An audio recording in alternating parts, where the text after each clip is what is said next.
Nicely done. Lap times will be around 90 seconds today as we try and take on 129 laps, but it's also good morning to Matt Nolte standing alongside me in the commentary box. This will be all about strategy, as it often is in an endurance race. Yeah, we're fried already, Chad. It's only 7:30 in the morning. Key things to remember here too, gentlemen. 2 compulsory pit stops. They must be performed while the racing's on. There's no pit stops to happen during the safety cars. Window opens at 50 minutes and closes at 2 hours and 10 minutes. So we'll keep you up to date with how this is all going to play out over the next 3 hours. There's a lot to consider there. You're not allowed to do more than 55% of the race if you're one of the drivers. So that means no more than 70 laps, which means your B driver, your co-driver, can't do less than 59 laps. Managing the driver time, managing the fuel, because that's another big question here. Ideally, Chris, you'd like to get this race done in 2 stops, but the fuel tanks probably won't allow that. It'll be very tight for a few teams.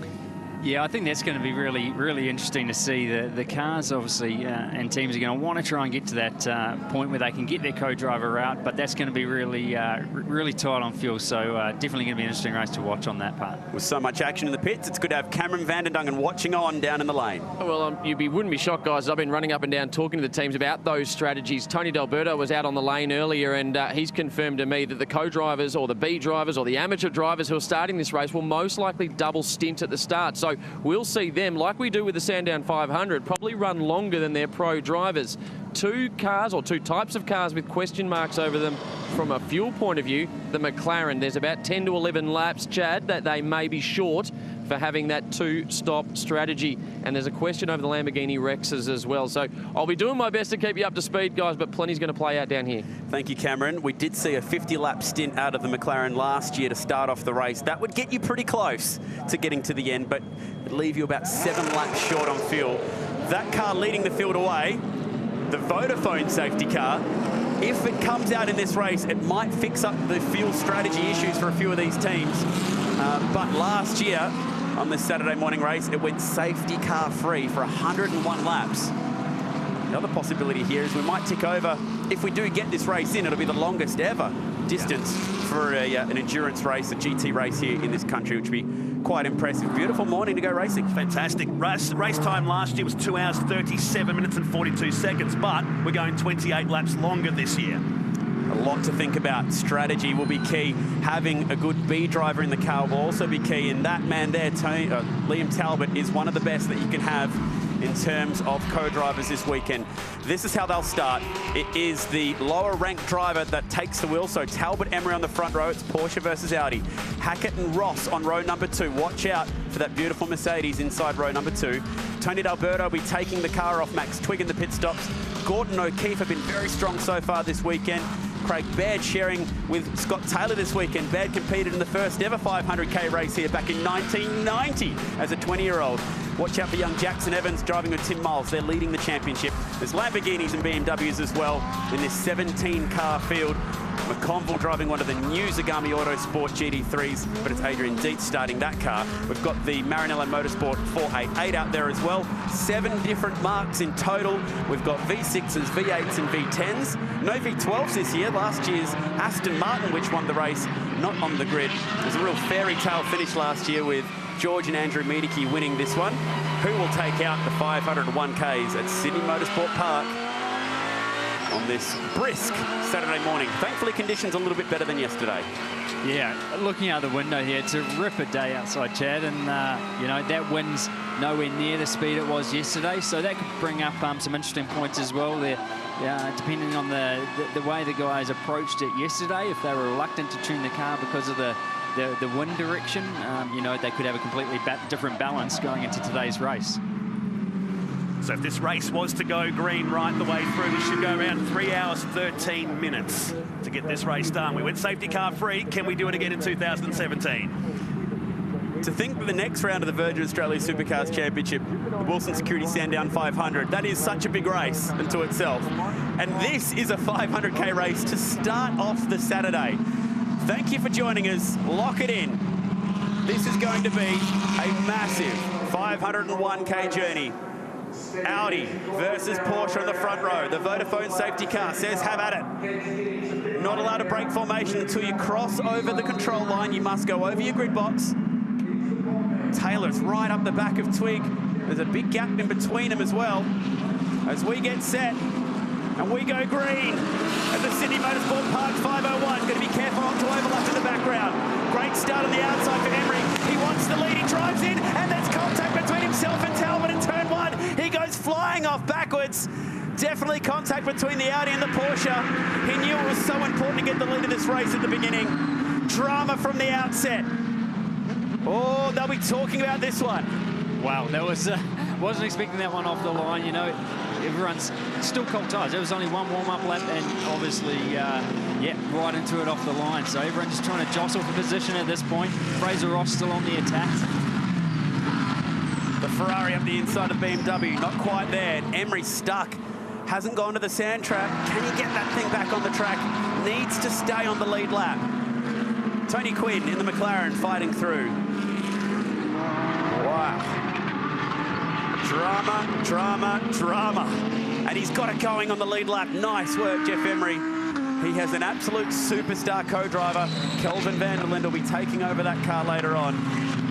And that is definitely going to change how they play out the next 129 laps. Goodness me. Interesting to see where that'll play out. A bit crazy for lap number one of 129 laps. Jump on board the BMW now on the run down to turn number 9.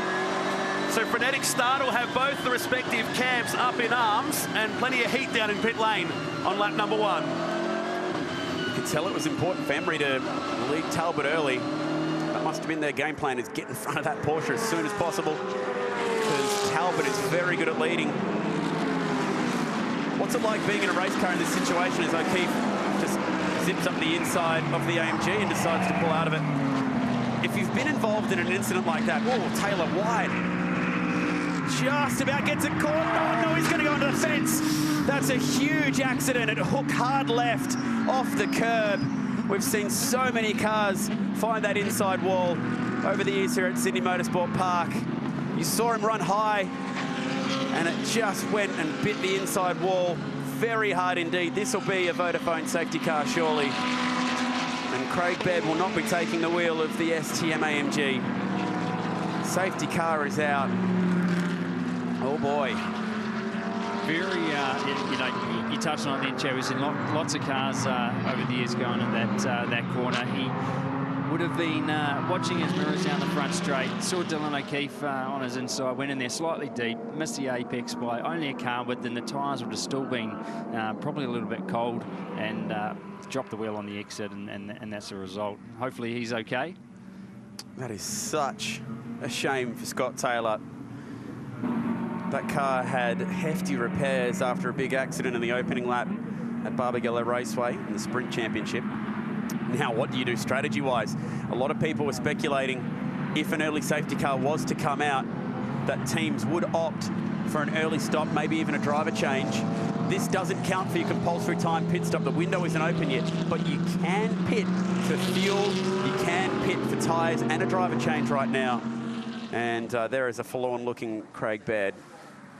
One car that wouldn't surprise me if we saw them peel into the pit lane is a Jeff Emery car, to be honest. This is obviously going to sort of play into their hands in some way. Opportunity to close that gap up again.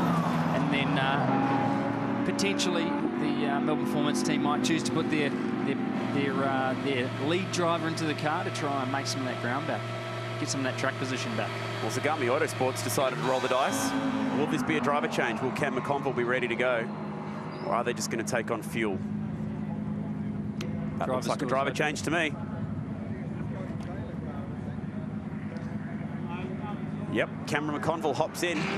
So this has played nicely to a potential strategy change for a few drivers. And this might clear up the fuel issue as well. May be able to get home on fuel from this point onwards. A dramatic start to round 2 of the Australian Endurance Championship. Let's review the start. Crispy, give us your take on turn 1. Jeff is, just coming across in slight contact there. Still overlap by the looks of that on the entry. Just pulling up the gravel. That's very lucky. From the curb cam inside turn 1. Wow, spectacular images with the sun glaring down in the background. Hackett did a really good job to miss that as well in the AMG. Let's watch this from another angle. So Emery got a gun start. Was hoping that he was clear of the Porsche, was he, Chris? It's hard to tell. Yeah, exactly, mate. These cars, to be honest, have very limited vision out the sides, and he would have obviously thought that he had cleared that car, and, you know, there was only maybe a foot or so in it. So, and here we go, another look at the Scott Taylor incident. Didn't quite make the apex there, obviously on the dirty part of the track. Well, he came in hot, didn't he? He was flying. He had O'Keefe up the inside. Wow, that's huge entry speed. Oh, man.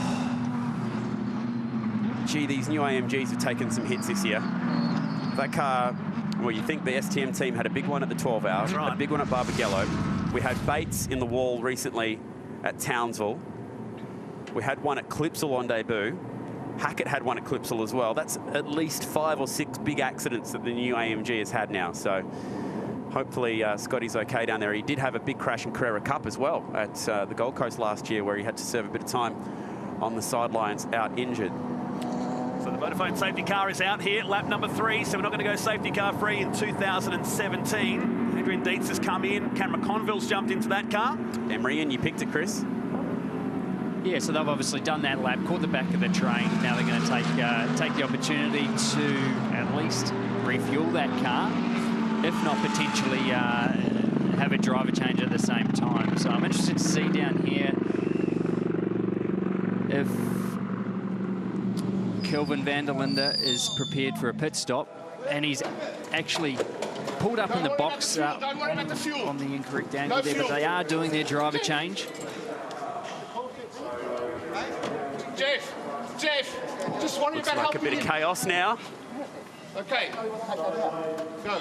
A chance for van der Linde to go to work. Reigning Nürburgring 24-hour winner. Jeff, why don't you stop like that? You want to refuel? No one else is looking like they've come into the pit lane there. No fuel. I think that's potentially as a result of coming into the pit box on slightly a 45-degree angle, where they were hoping he may have pulled up parallel where the fuel rig could reach the car. It might be also to stay on the lead lap here, because this is going to be a lengthy safety car. They could always still come back in and put fuel in it next lap. We're going to soon find out, I think, Chad. It'll be interesting to see if Kelvin does one lap and comes through the lane again.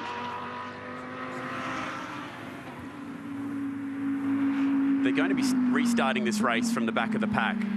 So for them, you might as well put the fuel in it the last lap before you go back to green. That gives you the best chance of getting home. Most teams are expecting to be about 10 laps short on fuel. This pretty much eradicates that issue for the Melbourne Performance Centre team. You'd be close, but might be able to get it done with 2 stops inside the pit stop window. Let's check out why the safety car's out again. And the beautiful AMG of Scott Taylor running wide through turn 1. Just ran off the edge of the circuit on the exit. And as we've seen so many cars do here in the past, it hooked hard left. And there is a big concrete wall waiting for you on the inside. Watch how big this impact is. Oh, that unfortunately is the driver's side as well. Huge impact. The front of the car, obviously, substantial damage, but really testament to the cars as well. You can see around the cockpit area, there's absolutely no sort of deformation around where Scott was sitting. So at the same time as a horrific accident, but a testament to the cars to show how safe they are as well. The other big breaking story here is we never saw the Roger Largo Lambo make it out. It was stuck at the other pit exit. They heard the team were having issues getting the car out and running, but that's real disappointing for Dave Russell and for Roger Largo. It did not start in this race in the Lambo. Explains the big gap on the grid. So here it is once again. Watch it from far left, real time. It's a very fast part of the racetrack.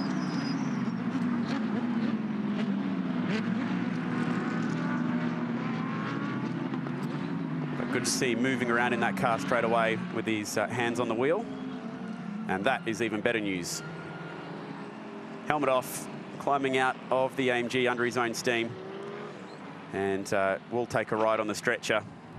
But that is good to see. Scott Taylor making his way out of the broken AMG, and mark another one down. We're talking about those big accidents that these Mercs have had, but on every occasion they've got out and walked away. Let's go back down to the pits. Yeah, I've actually got Craig Baird, who just saw that footage of his co-driver getting out of the car. Great to see him getting out of the car, mate, but a shame for the day for the team as well. Oh, absolutely. But the main thing is, it looks like Scotty's all right. We initially were struggling to get a bit of radio communication, so you always sort of hit the panic button. But yeah, that shot there showed him walking around, so that's a good sign. The car was going well too. Oh, mate, don't really care about the car as long as he hops out of it. People don't realise how fast these cars are until they leave the road, and when they hit a concrete wall, it's not great. So as long as he's all right, don't worry about the rest. Thanks, Beto. Cheers, mate. The very first race at this venue, they had a test superbike race, and then they had the very first race was the Nissan Sydney 500. It was hosted in November 1990 for Group A touring cars, and in an M3 BMW in position 16 on that day was a 20-year-old Craig Baird. The only driver who raced in that race all those years ago and in this 500k race, but sadly doesn't get to actually hop in and drive. Bit of history at this venue over the years. They've had the 500cc World Motorcycle title. We were swapping stories about how cool that was this weekend, and names like Doohan, Gardner. Big moment when the two Hondas came together at Turn 8. A lot of history at this great venue. They got very heated in the garages later on too, if memory serves me right. The Honda mechanics trying to break up Crivier and Doohan. All right, another page in the history books this weekend with the Red Rooster Sydney Super Sprint. 120Ks today, 200Ks tomorrow. Scott McLaughlin leading the championship and was the quickest in practice yesterday, but Pro Drive, team that you're quite familiar with, very quick as well yesterday in opening practice. Yeah, it seems like the PRA cars actually really suit the circuit here at Sydney Motorsport Park. They've had a lot of success here in the past, and obviously, yeah, on the pace yesterday too. So safety car, Vodafone safety car still pacing the field. There was a big gap because Roger Largo's Lamborghini was missing, so that's why Adrian Dietz had to be a little bit patient and aware that there needed to be that gap there. Let's watch things transpire.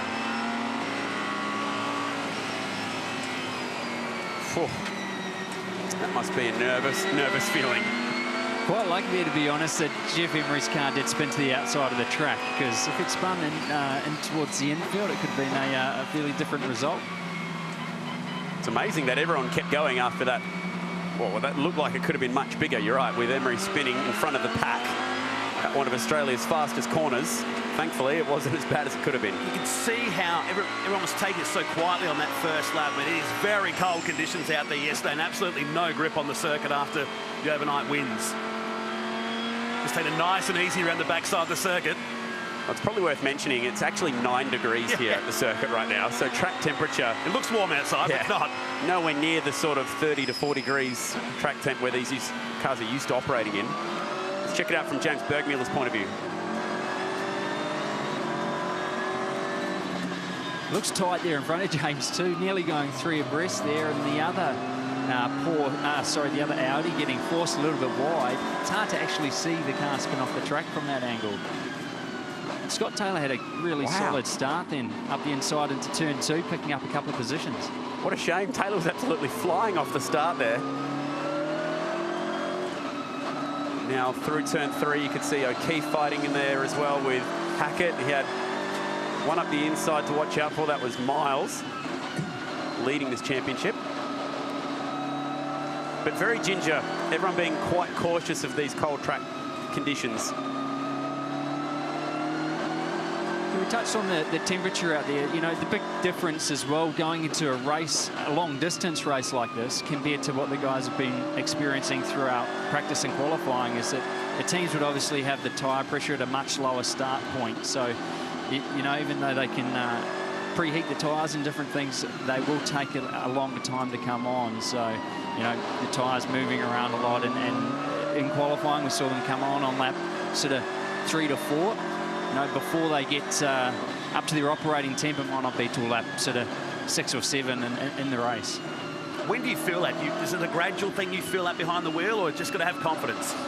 it's definitely gradual, but it's a little bit challenging because you need to work the tyre hard to get the pressure and temperature up. So you know it can compound too, and that's where you see the pros. They go out the gate and really attack it, and they get that tyre to build pressure, build temperature a lot quicker, and then obviously they can get the tyre to optimum sort of temperature a lot earlier. Goodness Just me. see the dust cloud, couldn't you? Wow. It happens so fast. Just once again, why the Vodafone safety car is out. Nasty lap 2 crash for Scott Taylor in the STM Mercedes, running it high through turn 1 and then hooked hard left off the grass. Here it is. Good news is, thankfully, despite that horrible impact, took his time to get out of the car, but he is alert, up and about, which is good. Walked to the stretcher and currently over right now in the medical centre under observation. But it was a dramatic start to this race. Jeff Emery speared off on the first corner, and he's down in the pits with Cameron right now. It certainly was a dramatic start. Jeff Emery, I'll get out of your sunshine and let you have some sun on you. How did it play out from your seat? Oh, look, obviously the first lap's always a bit tricky. First turnaround here going side by side. I got the jump on Talbot coming into off the start there, and he decided to give me a bit of a heave-o into turn 1 there. So obviously there's nothing I could do about it. I mean, he was obviously coming from behind, so that was the end of it. So it's a matter of get back. A bit of refueling going on as well in the background, but it was really necessary for you to go for the lead from the start, wasn't it? Absolutely, we really focused on that. We obviously caught Talbot snoozing on the start there, so we got the jump and didn't quite work out for us. But glad to see Scotty's out of the car and walking around after that huge crash he's just had. Thank you very much, Jeff. All right, thanks guys. Cheers. Really great guy, Jeff Emery. He had a nasty crash himself at Barbagallo, where he hurt a vertebrae. And pretty clear about his opinion then and what's happened down there. Haven't seen anything pop up in timing as to race control looking into that.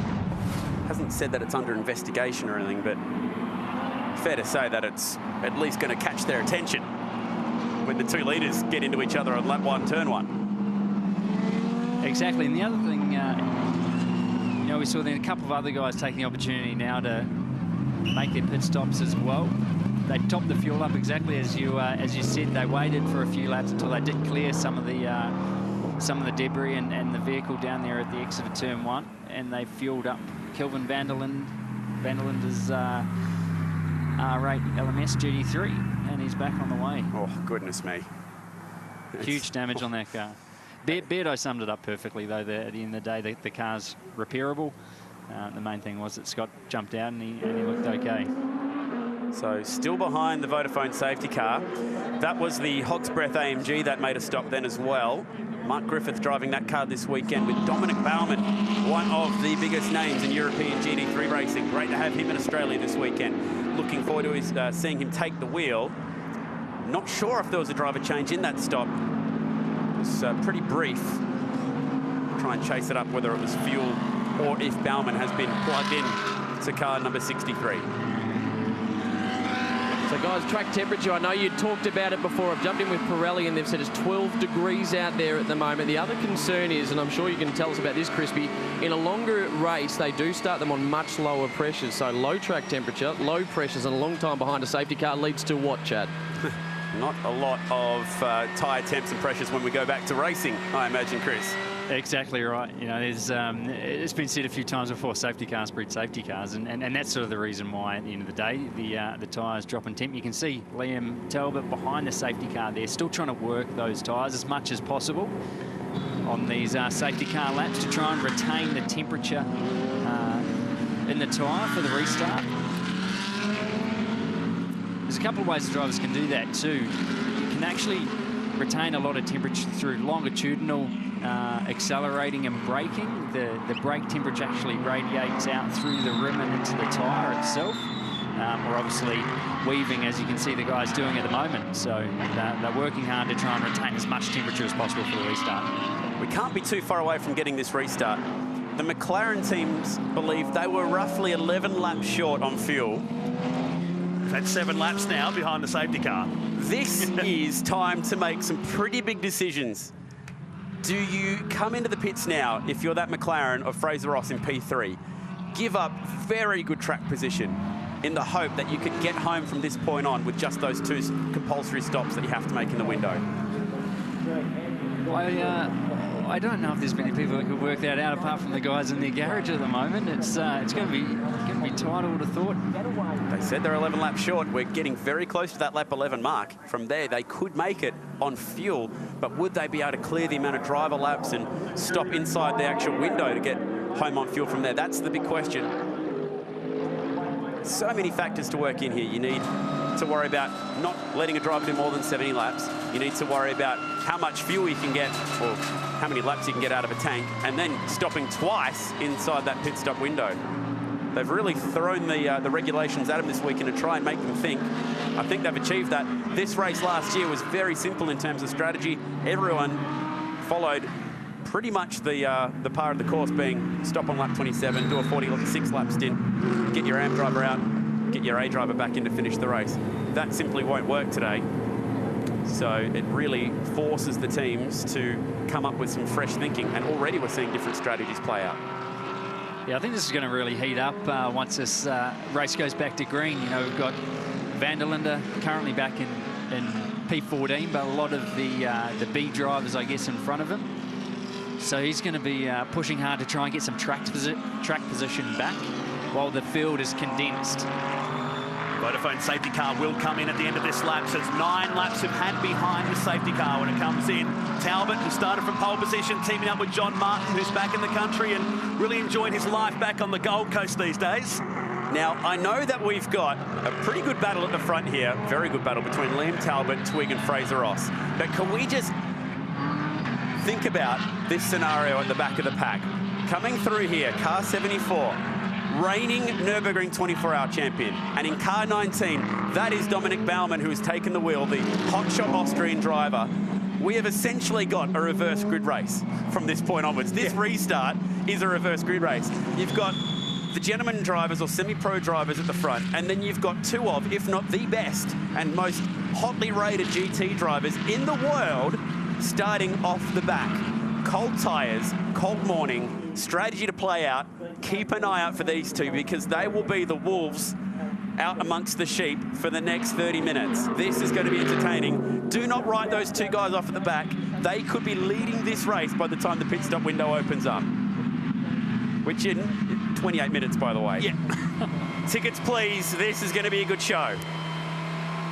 Looks like we're riding on board here with Cam McConville for the restart, obviously directly in front of Van der Linde. So first guy Kelvin's going to be attacking is Cam McConville. A lot of experience there too. Well, how does he play it? Does he hop behind them and follow them through, or does he try and charge through himself? Green flag back in the air. Round 2 Australian Endurance Championship, and Liam Talbot is out of here. Great start from Talbot there. He did manage to gap Twigg by a couple of car lengths down the front straight.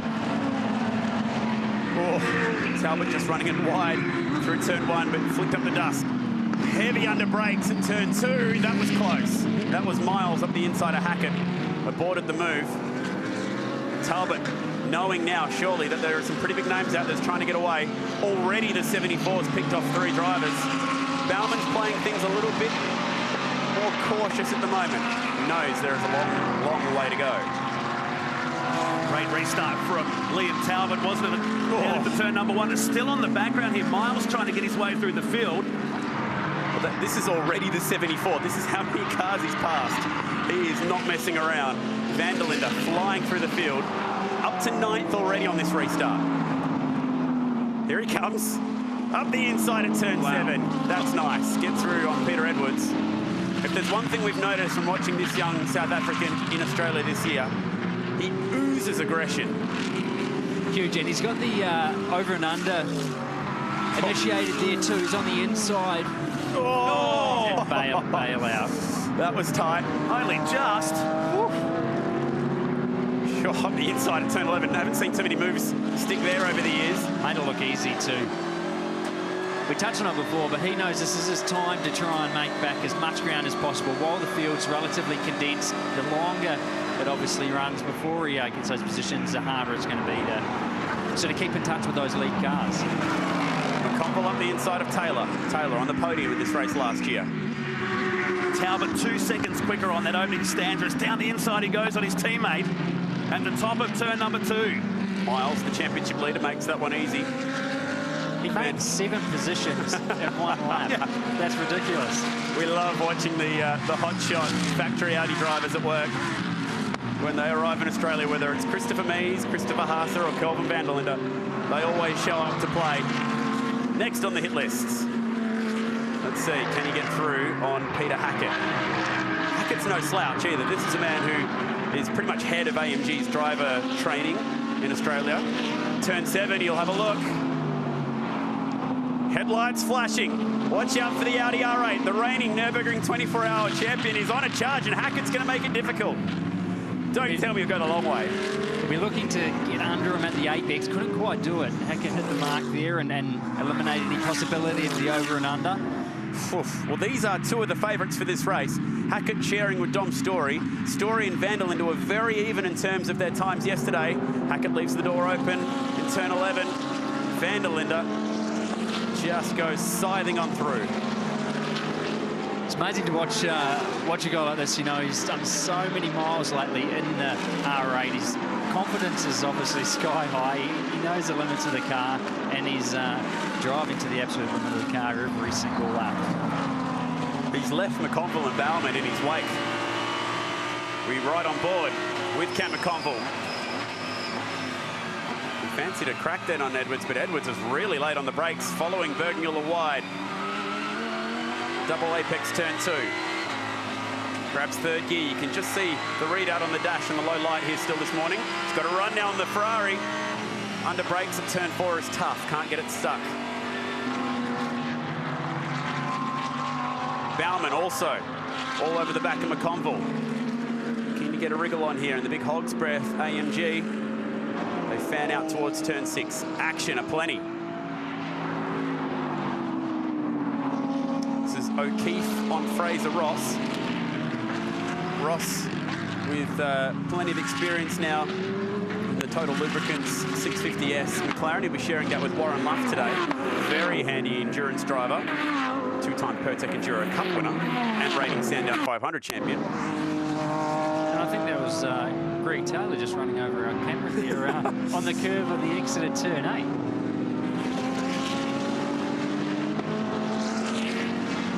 O'Keefe with a nice run off that last corner. Young man from Melbourne in his second season of Carrera Cup, making his Australian Endurance Championship debut today. Wow, he's already up to P2. He is storming. Fastest lap of the race last time by 1:29.0. He's up there with his qualifying performance now. We just caught a glimpse in of Liam Talbot down the front straight area in turn 1. He has extended quite a good lead there, around 4.5 seconds. He's made the most of that opportunity off the restart to try and build a buffer, but the rate of which Kelvin van der Linde is coming, it's probably not going to be too long until he's in touch with the Porsche. Talbot needs about 6 seconds between himself and the second place car in the pit stops when they come up. 1:58 for Talbot. It's going to be 1:52 for Max Twig when he comes in. Okay. What about van der Linde? Well, that'll be with Emery 2:04, so it's again, yeah, 6 seconds. 6 seconds. So.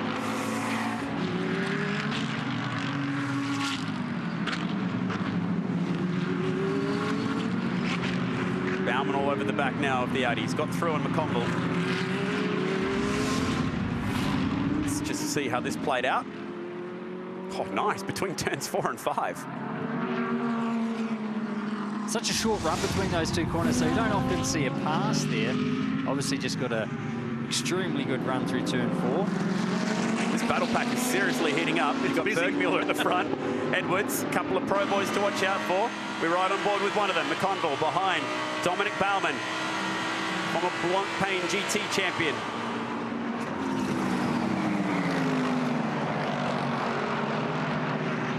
Saw Baumann apex slightly later at turn 1. What that allows you to do is exit the corner shallower, and obviously he's focusing on getting a run into turn 2 because that's the opportunity to pass.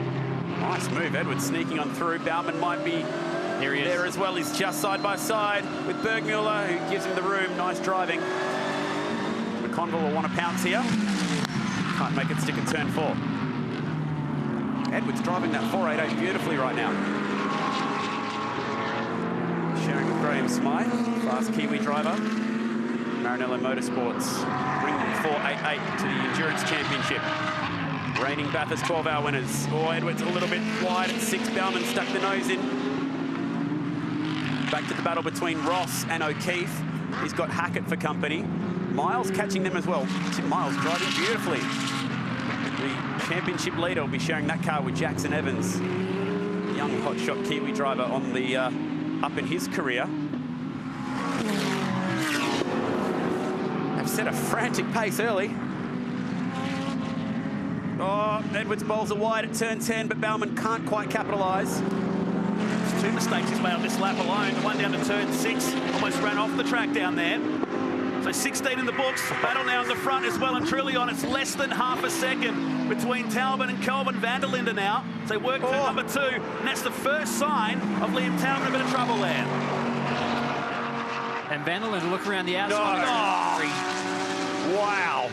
Breezes by him on the outside of turn 3. That's the difference. I mean, Talbot is a Blancpain champion and former Spa class winner. And van der Linde, one of the best in the world, just drove around him like he was standing still on the outside. We said he had 28 minutes to catch the leader before the pit stop window opened. He caught him in 8. Yeah. Off last. I think he's going to need 20 minutes to break out a 6-second lead either. Somehow. Probably come by and lap the Porsche the way he's going. He is just flying out there right now. 128.5. A 1/10 of a second slower than he went in qualifying yesterday with a full tank of fuel. That is insane. Obviously just building confidence still. You wouldn't think he'd have more confidence to build, but he's still finding speed somehow in that car. The Conval really attacking now at the back of Peter Edwards. So this is it. To think these 2 cars were fighting for the lead in turn 1 and one of them got speared off into the weeds. And here it is, a half hour later, fighting for the lead again. Just breezed around, didn't he, on the outside of turn 3, where you commonly wouldn't do that and get away with it. Oh, that takes bravery and a lot of trust in the guy that you're racing. Oh, man. 3rd gear, flat to the boards. Great move. And he's put 1.6 seconds on him on the first flying lap away now. So van der Linde has taken the lead. Talbot 2nd. Twig in 3rd spot now. We're around 18 minutes away from the pit stop window opening. The Sydney Motorsport Park 501. But how impressive is this, right? So he's done 16 laps on those tyres. Granted, a lot of them behind safety car. He's got a full tank of fuel. The track is icy at best. And he just did a lap that is a 1/10 of a second slower than what he did in qualifying. It's just special. The wind's dropped off by about 60 k's an hour too, which will probably help him a bit. Man. It would be interesting to see the difference in speed down the front straight now with that wind in comparison to yesterday. We obviously know it made a big difference in the Supercars Championship, and potentially that's some of the difference in the lap time, but regardless of that, to do that sort of time during the race at this point is extremely impressive.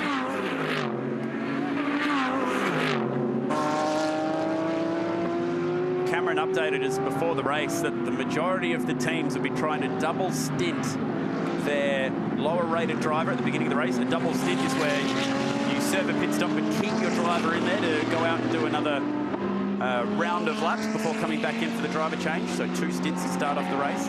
We have seen the AMG and Audi team change tack to put in their best drivers straight away. Will they do 70 straight laps before coming back in and making the change? It's a big stint. Can't do any more than 70 laps, of course, of this race distance. One of the key things for van der Linde now, and it's working out perfectly, he's got a lot of clear track in front of him, so obviously when the other guys start to make their pit stops, they necessarily don't need to, and he's going to have a lot of track, clear track in front of him to really try and extend that gap and make the most of it before they have to make their final drive change. And this is another battle pack that's starting to form now. So Twig, who's doing a nice job in the waste management AMG, race winner in Townsville, the Sprint Championship. His mirror's starting to get a bit of pressure from Ross, O'Keefe, Hackett, Bauman, and the gang. But here's your race leader. to 5.2 seconds now. Just brilliant. You can see a little bit of work. I love watching these front-on shots. You can see their hands in the steering wheel, especially when they wear those bright gloves. And he's definitely working inside that car. You can see a little bit of oversteer through the final 2 corners. So he's pushing, that's for sure. Got the headlights ablaze. The thing working to his advantage is they don't need to worry about fuel as much as some of the other drivers. I think a lot of teams will be trying to conserve fuel, especially watching them drive around 132s. They've gone into fuel-saving mode quite early. That is what a 5.5 second gap looks like. Make that 5.8 because it's growing with every corner. Van der Linde with no such problems when it comes to worrying about fuel at the moment. His plan is drive hard, build big gap, come in, hand keys back, fly back to Europe. As a driver, that's always what you want to do as well. Not save fuel? No. Every race car driver wants to be out there pushing 100%. When it becomes a bit of a fuel race, it becomes frustrating. Now Fraser Ross is vulnerable. He bobbled slightly on the curb, and O'Keefe says, thank you very much. Gets up inside the 650S. Baumann will come with him for company. Turn 7's where the action is. Nice move. So they saw a slight error from Fraser Ross on that turn 5 curb, and they did not ask for a second invitation. They just went straight through. So Bauman's come from the back of the field now to move up into 5th position. Hasn't been as flashy as Van der Linde, but it's been pretty good. Playing the cautious approach in this race. Yeah, it is 129 laps long.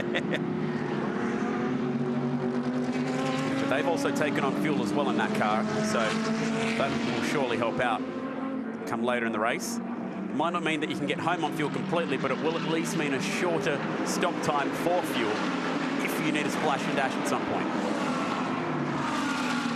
Let's use an old IndyCar term.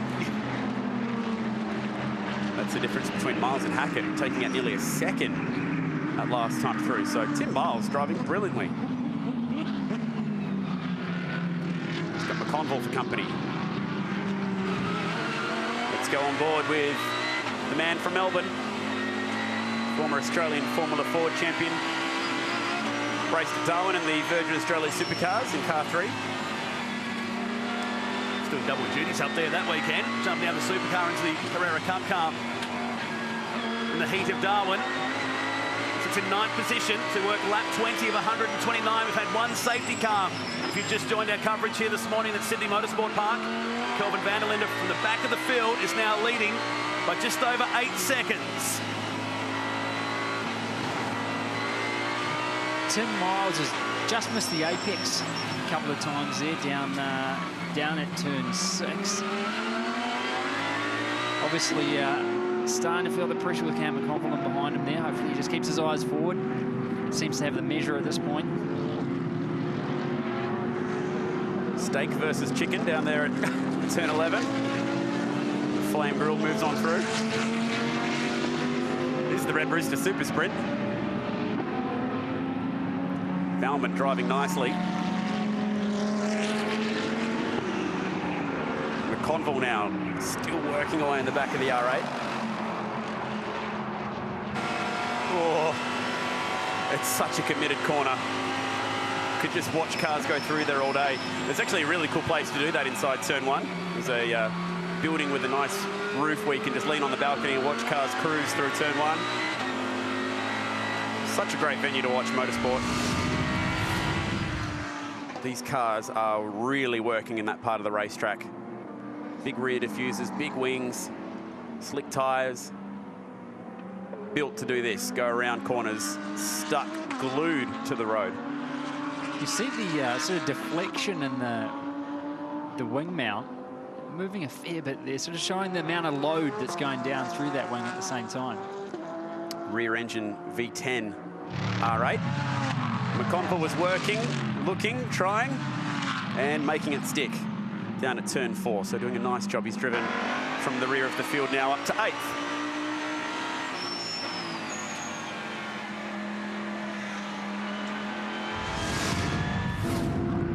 It's a great day to be driving a Lamborghini. Not that there are many days to be driving a Lamborghini, that would be bad. Especially in a racetrack. Sweep now. He's got company. AMG versus AMG. Baumann just taking chunks of that gap away. Right in behind him now through turn 1.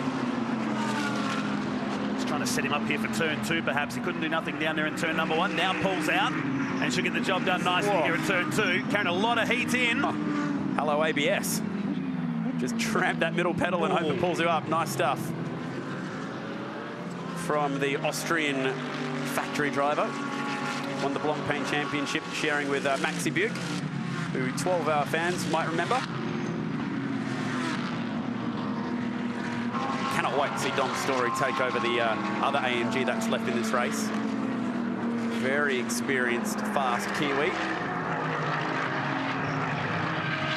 And that window, 10 minutes, getting closer and closer. And that was a fairly lengthy safety car period to start the race off. Could go time certain at the end here, especially if you get another one. So how much of the 501 kilometres will we get in? And that was Cam McConville firing it around the outside into turn 8 there. He got the job done. Got around Hackett. This pack's really heating up at the moment.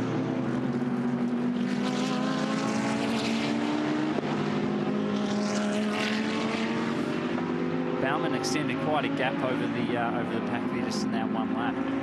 I'm sure he's building confidence too. He knows the cars so well, but probably the first time he saw the track here was maybe on Thursday. So the more laps he does, the faster he'll get, I'm sure. How much can you learn from driving a sim? If you've never been to a track before, you hop in there, you try and at least figure out, you know, the basics of it. But can you really hop in a race car and be confident about applying it? I think today the level that some of the simulators are at, it is relevant. At the end of the day, it's not going to be exactly like the real thing. But I think it definitely helps with a bit of muscle memory and getting an understanding of the circuit. You know, the tracks are so close to the real thing now that they're sort of all lasered. And yeah, I'm a believer in simulators really making a difference. So for someone coming to a track they've never been to before, definitely. Things have changed quite a bit. So what was it in the days before simulators? Just watching onboard vision, track walks, stuff like that? Yeah, exactly. The onboard vision's a great tool for any driver. Even if you've been to a circuit before, at the end of the day, you still look at that onboard vision to recap before you go to a track. Apart from that, just go over some data, get a bit of an understanding of the loads and different things that you can carry, and obviously gives you a bit of an understanding of the grip level of the surface and different things at the same time. Obviously here at Sydney Motorsport Park, we all know it's a fairly low grip abrasive track, so you know these guys are doing really long stints. It's going to be interesting to see how much drop off there is over the course of a full stint. Tyres are going to be like marshmallows by the end of it, I reckon. All right, let's ride on board now with Cameron McConville in the beautiful Huracan GT3. Let's see where he can try and find his way through the traffic. Fraser Ross is the man who sits in his windscreen.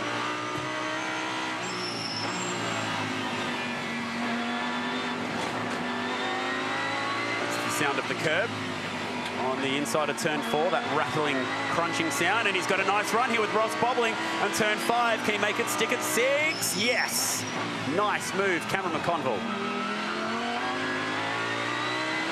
Looks like Cam's building confidence. This Lamborghini Huracan. He, early on in the weekend, the car looked really nervous. But, you know, he's just been picking them off slowly but surely here. Finding himself up in P6 at the moment. And looking pretty racy. The slow car ahead. Might have been Manolius, yep, in the sister Lambo. And handing that over to Ryan Millier later. Onto this front straight. Fellow racer up ahead as Tony Quinn comes into the pits. Johnny Reed goes to work now in the McLaren. Yeah, Johnny hasn't done a lot of racing over the past few years, but massive experience. New Zealand karting champion, Formula 4 champion, A1 GP driver for New Zealand as well. but in recent years he hasn't done too much racing, so I'm sure he'll be loving being back in the car. As we see Cam pick off another one up the inside of Dylan O'Keefe into turn 2. Great move, under brakes. These two race against each other in Carrera Cup. It's been in pretty close quarters on a few occasions now, so a fair bit of respect between these two, both from Melbourne, different stages of their careers. And here is the man who is now leading by 20 seconds, has the fastest lap of the race. Kelvin van der Linde, the Valvoline Shamak PEM team, is absolutely flying right now, and he is seriously pushing at the front of this pack to drive away from Liam Talbot. Dominic Borman starting from the back, has moved up to third, but it's this man who has dazzled us since the restart. Let's just relive some of his incredible moves. That's where it started on lap 1 with his co-driver being spun off and out into the weeds. Emery did a really good job to stay on the lead lap. And then we handed the car over to van der Linde. On the restart, he just went absolutely crazy. He just drove around 2 cars at the outside of turn 1. So much trust on cold Pirelli tyres, which is what it was about. And then the move for the lead on the outside of turn 3, around Liam Talbot. Superb stint from Kelvin van der Linde, showing us why he is one of the best. I was just looking at his lap time on the last time by. Dropped off about 1.5 seconds on that particular lap compared with his fastest so far. So, you know, a bit of tyre degradation starting to come in, but obviously he's still pushing to the absolute limit, trying to extend that lead.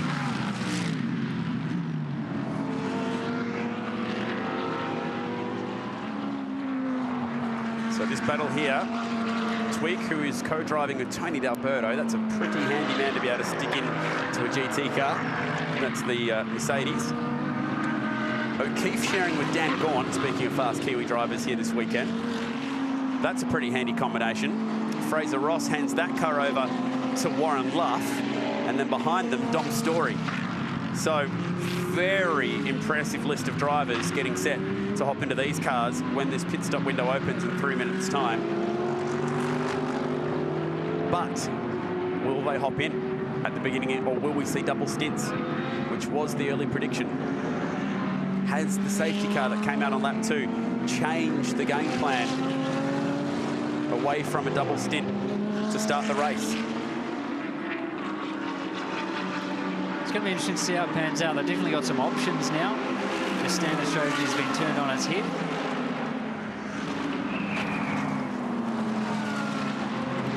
The problem is you want your best driver to do 70 laps, which is the maximum they can do. If you put them in at the beginning of the pit stop window, they wouldn't be able to complete all of their 70 laps and get their second stop done in the window to hand the car back. It would take them out of that pit stop window. That's why this is such an interesting prospect. Guys, I've got Dan Gaunt down here at the moment. You mentioned Dylan O'Keefe doing a wonderful job out there. He's a good young man. Great to have him alongside, isn't he? Yeah, he's a great kid. So it's been a great weekend so far. He's hanging on to it really well here and doing us proud. Slightly nervous moment there. Were you might have issued an exclusive as Cameron McConville went up the inside? Yeah, I'm living it. I'm sitting there with him in the passenger seat, or sitting here. But it's you know, he hasn't put a scratch on it. He's trucking around. It'd be nice to get through Twiggy here and push on, because I think he's got the pace to, you know, sort of gap these cars behind. I think our stationary time relative to the others is slightly longer, so we might pop out behind this group if we don't get much more of a gap. We've still got 30-odd laps to go till we stop. So you're going in next one, though. I know you love the strategy of these longer races. So you're hopping in next? Yeah. I'll be jumping in about lap 59, 60. So yeah, it's so far so good. We you know, our car pace has been great. So I'm looking forward to getting in, having a whirl. Conditions are much better today. You know, it's not as windy, so the aero cars don't like the wind that much, and looking forward to it. All right, Dan, I'm going to let you go because I'm going to quickly sneak around. I'm going to dive bomb this guy. He's very famous around Australia. Mr. Grant Denyer. He's famous in my world as well, Grant. Mate, great to see you back here racing at Sydney Motorsport Park. It's good to be back. Yeah, really, really excited. You know, I've missed driving these things. They are the ultimate dream machines. Any day you get to sort of hang off the wheel of one of these is a pretty darn good day. It is, and you've also been jumping into supercars, back into these. How do you find your work life, which is extremely hectic and going very well, mind you, and also jumping into different types of cars? Pretty privileged to be able to have sort of two careers go side by side. I made the decision about sort of 6 years ago that, you know, I'd put all my chips in the television side of things, and I gave motorsport away for a couple of years. But, you know, the GT program's going so well. It's so desirable, so we thought we'd jump back in. I got a little bit more room for it in my life now, and to win the championship last year was simply epic. You know, I was a bit disappointed that I couldn't go to the opening round this year through injury, but to be back in the car this weekend, you know, is enormous monkey off my back. So, you know, it's cool. All right, mate, I'll let you enjoy it. Thanks, Grant. Take care. As I close my eyes then too. I close my eyes. You enjoyed that way too much. There it is, the most awkward thing we'll see on television for the next 2 hours. Thank goodness the pit window's open then. I wasn't expecting that. 100 people were surveyed and 100 of them said that was pretty awkward.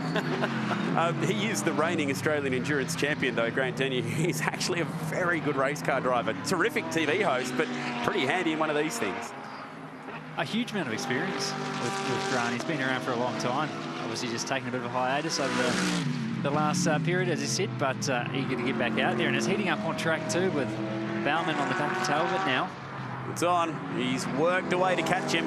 Liam Talbot's done a tremendous job to remain in P2. Bauman thinking about a move at turn 6, not there. Still no word from race control about the turn 1 moment. Haven't heard whether or not there'll be a penalty handed out for that one. It's funny because at the end of the day, the 74 is back in the lead of the race anyway, as we see the moves completed down at turn 8. But will it hurt them later? Because this is all happy days right now with Van der Linde building a lead, but it looks likely that Emery will have to do quite a bit of driving at the end of this race. Not that Emery isn't a handy driver, but obviously you want to have Van der Linde around the key moments. Yeah, Talbot didn't make Bauman work too hard for that one, I don't think. I think he's thinking about the long game there. He left the door open down into turn 8. Made it nice and easy, trying to minimise the time lost through the pass, basically. So Talbot, obviously, having not pitted yet, done a lot of laps on those tyres, and the car actually looked like it's starting to move around a bit on that prior lap. So just trying to minimise the damage to the pass and stay in touch with the leaders there, obviously thinking of the long game. So we're starting now to get a bit more of an idea of how this race is going to play out. That lengthy safety car period that we had on lap 2 may have got these drivers in the window to sneak it to lap 59, which would be the minimum driver time complete for the gentleman that we're looking at on screen. We heard with Dan Gord's interview, that was their plan, to get to lap 59 before the stop. Now, that's quite dramatic because the McLaren, for them, they were thinking 48 laps would be about as much as they'd get out of a tank. We saw last year Clark Quinn drove 50 laps in a stint in the McLaren. But with the extra, 6-7 laps that we had behind the safety car, it was 8 in the end. 8 in the end. Yeah. That pretty much takes you to lap 59. That safety car has put them in the window. They might be able to get that done and complete. That at least sorts your driver change out. You then know that the final 70 laps can be completed by your more favoured driver. It still leaves the question of when do you make your second compulsory time stop, though, because you need to get that done during the pit stop window. It's definitely going to be interesting. The guys down there will be crunching the numbers flat out to see if they can make it. And potentially the guys will be trying to maybe conserve a little bit of fuel here. If they are close to making it to that stop, the guys will do all they can to try and extend it. If it's only a lap or two, you know, it's not too much fuel they need to save throughout the stint per lap to try and get them to that point. So they would have known that. They would have been able to calculate that from when that safety car when the race restarted after that safety car. And they would have been working to that fuel sort of number from that point. Hopefully they can get through to that stop. It's going to be interesting to see. Obviously, the guys, though, at the front, Van der Linde and Bauman, they're not worrying about fuel at this point. pushing on as hard as they can. Oh, yes, the AMG is working through turn 1. Watch closely on the slow-mo as the sparks fly. It's on the deck. There's a fair bit of a bump there through the apex of the corner. So much load on the cars. Look at the diffuser wiggling. It's amazing you can see that working like incredible. that. Now, these cars, as Dan said, that Aero car, they've got a lot of downforce, and the cars really rely on that. It's a virtual wind tunnel down there at turn 1 this weekend, isn't it? It's incredible. So the pit stop window is open, but the funny thing about this is these drivers are all hoping to come in on lap 59 now to try and get that minimum driver time out. That safety car has given them the chance to stretch. O'Keefe, lights are flashing. He's got Max Twigg in his eyesight, wants to clear him. Twigg won the first ever Pro-Am race here with Craig Baird in Carrera Cup, Rensport 2013. Pretty handy around this venue. O'Keefe raced here last year in Porsche Carrera Cup. Fraser Ross going with him. So this lead right now, Kelvin van der Linde, after the restart, which he started last, I might remember, when you think back what was that, about half hour ago now. This is how big this gap is, okay? So he's already onto the front straight. These guys are lap cars. And then, wait for it, some 31 seconds away. Eventually, we'll see the AMG stick through turn 8. So that is a monstrous lead. 31 seconds in 31 laps. Do the math. Basically a third of a lap in front at the moment, which is a... And they're a third of a lap behind on lap 1. More. It's just incredible what a turn of events this has been for the 74. They have come firing back into this. And Liam Talbot in the Porsche, currently P3. I think a lot of these teams are really trying to save fuel. It's really accentuated the difference between Kelvin van der Linde and everyone else. You've got van der Linde, who's got a license to thrill right now, burn as much fuel, burn the tyres, drive it hard, open a gap. And then you've got everyone else who's been told, take it easy, stretch it to lap 59.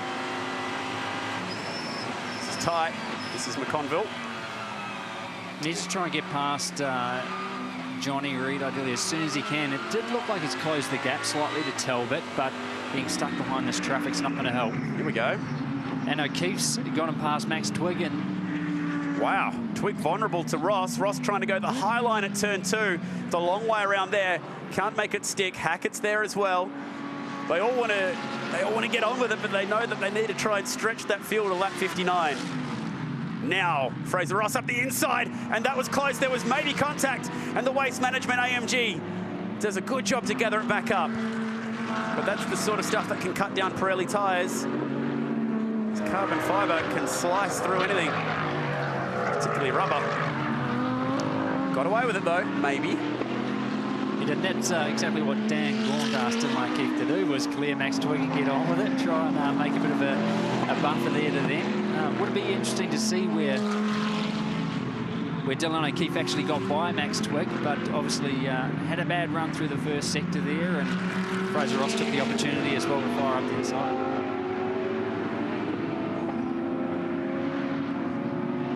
Hackett closing. Has taken a careful approach to the opening stint here. Whoa, as he gets really close to the back of the 650S mid-corner. And tyres, after 34 laps on this abrasive surface, now starting to really be a factor.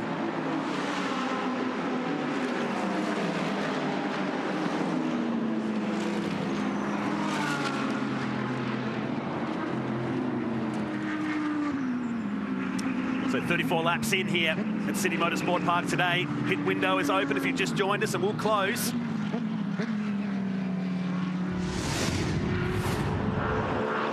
Down here to turn number 1, and again, brave stuff at over 200 k's an hour down here, Crispy. That was massive. Dylan obviously got a good run out of that final turn onto the front straight, and had his inside wheels on the yellow line on the entry, and we see Fraser Ross up the inside.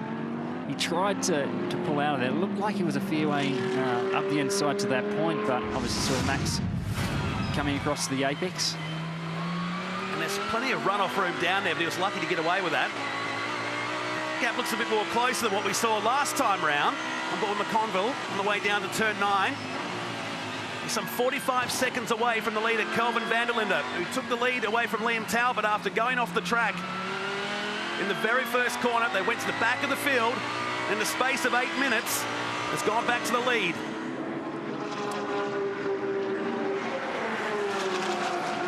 We're starting to work through the numbers, guys. It's great to hear you talking about the strategies. A man that knows about endurance racing, John Martin, you've done plenty of it all over the world, mate. How are you and Liam Talbot sitting at the moment? Fuel looks all right. Tyres looking okay?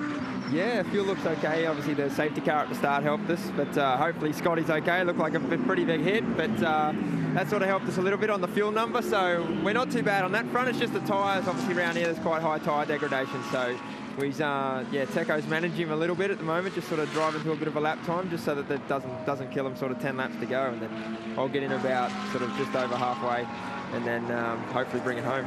Now, mate, you are a prodigious talent. You're one of the first Cam's Rising Star drivers. Runaway speed, how do you monitor that? How do you bring that back for endurance racing to just drive to a number, as you say? I mean, how do you control yourself?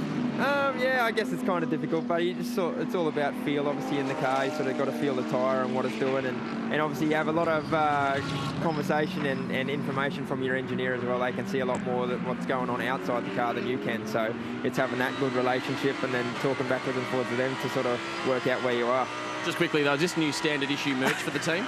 Yeah, absolutely. No, they all hate it, but anything that keeps you warm, we could do with some CQ weather down here. It'd be quite nice. Now, I heard you fell asleep at dinner last night, mate. Please keep your eyes open now. Enjoy. Definitely, thank you. What a character, John Martin. He'll jump into the 911 car, the Mega Fuels entry later in this race. That's not an act either. He was freezing cold last night. Warmer in here in the commentary box, and it's obviously outside, and see Cam's really close the gap up now to Liam Talbot. Dropped at least 2 or 3 seconds just in that interview alone as he presses the back of the Mega Fuels Porsche at turn 2. Battle for 3rd and 4th right now. Back on board now of McConville. And that wind's just picked up on Main Straight. Looking out the window here, we've got that really strong headwind blazing up the Main Straight. Yeah, we've touched on it before, that wind direction really makes a big difference to the balance of the car, and especially in these high aero vehicles. Looks like Cam's got a run. He'll pull out and do it nicely down here at turn number 6. The corner was revised back in 2012 and promotes a really good passing opportunity. It was more like a right and left combination when the MotoGP was here many, many years ago. Now McConville goes up to 3rd place, some 14 seconds behind Baumann, who's a further 32 seconds behind Kelvin van der Linde. Let's take a look from McConville's perspective. Nice setup there on the run through turn 5. It's an uphill section and then plunges downhill and under brakes, textbook move, moves up to 3rd. The Hurricane's looking really settled now. I mentioned it before, it was nervous early on in the weekend, but I think they've really improved the setup in that car. And Cam's potentially just trying to look after the tyres. We've seen a couple of onboard shots with him now, and you can hear he's really early on the throttle pickup, getting really good exit out of the corners, and looks like he's got good pace at the moment. A man with over 26 years experience, former Formula Ford champ back in 1992, former GT production car champion in 1996. Was very successful in the Super Touring days as well. Back to your leader, Kelvin van der Linde, around the backside of the circuit. Fastest lap on lap 15 of 1:28.56. As in the pit lane comes the McLaren. I think this will be the first of their stops here. We're inside that window now. 63 minutes into the race. 93 still remaining. Good stint from Fraser Ross here.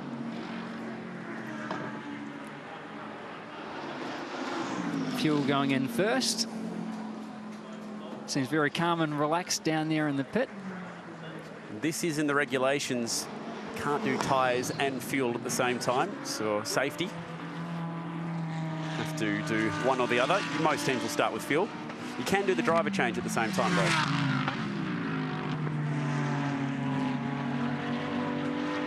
But when you've got a 2-minute pit stop time, there's really no rush. You can get it done nicely. It's quite interesting that, you know, like these teams, you know, they're not down the pit lane for the entire weekend. They come down there and set up in the, literally half an hour before the race. Hence why they have that slightly different format for their pit stops to just have a bit more safety, because they're just not quite as geared up as what we see the supercar teams. I think Vanderlinde has started this stint behind that car. And less than an hour later, he's about to lap it. A new set of Pirellis ready to go on now Warren Luff's McLaren. Or it was just a double stint for Ross. Did we see the driver change? No driver change so that I saw. Well, we were expecting double stints at the beginning if they couldn't make it a lap 59. Fuel rig complete. Just And waiting the for, countdown. yeah, just waiting for the 124 seconds to be complete now. 14 more seconds, and we'll see this car on its merry way. Selects first gear. And go for it. Bit of heat in those rear Pirellis now. Need to try and work them as much as possible on this outlap. Try and build some temperature again. Hopefully comes out with some clear track. Looks pretty good space-wise. A lot of real estate to work with. And no driver change, so this is a double stint. It's not worked out for the McLaren, has it? They would have loved to have made it to lap 59, but deciding to bring it in earlier. That's actually quite early for them. They were scheduled to go maybe 48 laps out of a tank, hopefully. We saw them do 46 laps. The sister McLaren did 50 laps in a stint last year at the beginning. So this will be to make sure that they can get the second stop done now inside this pit stop window. So what they're trying to do is split the maximum driver time in half, 70 laps, split that 2 ways. Gets you back in time before 2 hours, 10 minutes when the pit stop window closes. It just means that Fraser Ross will do more driving than Warren Luff in this race. It's kind of like the Sandown 500 in that way, where the co-drivers can sometimes do more laps than the main game guys. Yeah, exactly. If you're a co-driver, it's not a bad thing, especially when you're out there in a GT3 spec race car on a day like this. Watching Kelvin Vanderlinde here. He's still working pretty hard in that car. He's moving around a little bit more by the looks of it. Times have dropped off slightly, so a little bit of oversteer off the exit of turn 5. The times have dropped away by 2.5 seconds approximately over the stint now.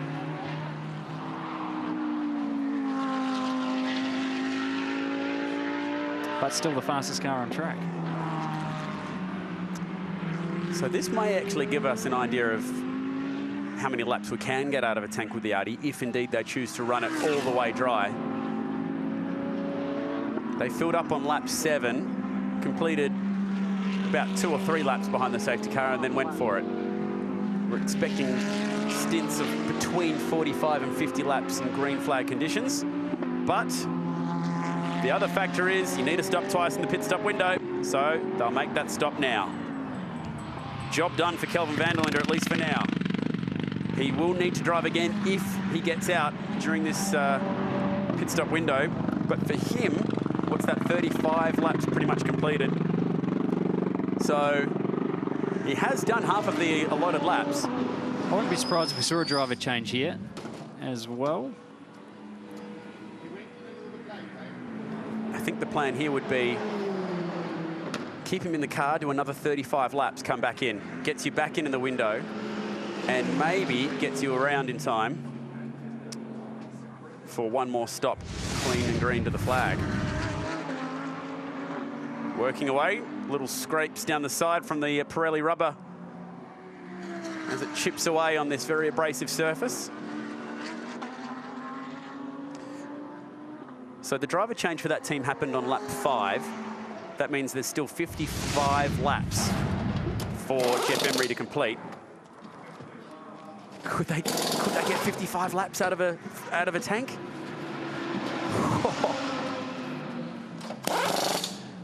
I think they'll be trying.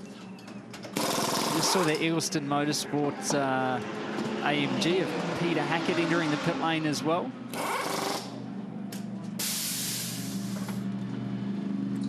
Is that going to be a double stint for Hackett?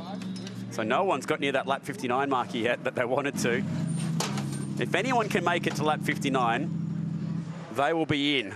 But that is a monstrous ask for one tank of fuel. So Bauman now moves to the lead of the race. At one point, they were last. Love the ebb and flow of an endurance race. And at this point, he's got a lot of racetrack to work with and a beautiful rhythm. Definitely, there's a lot to be said. Just having clear track at the end of the day, it's easy to get hurled up and lose seconds at a time with catching traffic in bad positions. But at the moment, it looks like he's got the track to himself. Cam McConville in second place there, around 16 seconds behind Bauman at this point. Still that Lamborghini looking quite settled there through turn 1.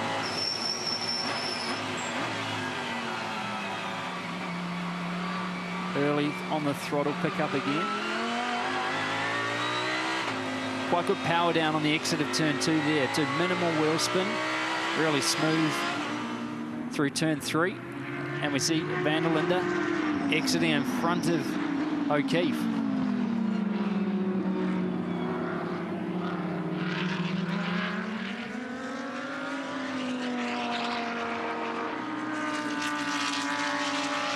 Melbourne Performance Centre have really crafted this nicely. They can get home on one more stop potentially from this point onwards. 88 laps to go. We'll have, what, a 35-lap stint here for Van der Linde. That takes him to his 70-lap maximum. That puts them with about 53 laps left in the race. And that is on the absolute limit of a fuel tank. So Emery gets in about 35 laps time, drives it to the finish. That completes his minimum laps. It completes the maximum laps. Oof. So the final factor to think about that, if you drive another 35 minutes, are you still in the pit stop window, which is 2 hours 10 of the race? That's exactly 1 hour from now. The pit stop window is open for another hour. You can complete 35 laps in an hour. So we've seen that already today. Fuel for Bauman, what a great stint it's been from him. Same tactic for them. So again, we'll see Bauman stay in the car and they'll follow exactly the same path as the 74 has just shown us now. So double stint your gun driver through the middle stint of the race. And they'll come in with about 50 to 53 laps to run and hand the car out and over to Mark Griffith to finish off.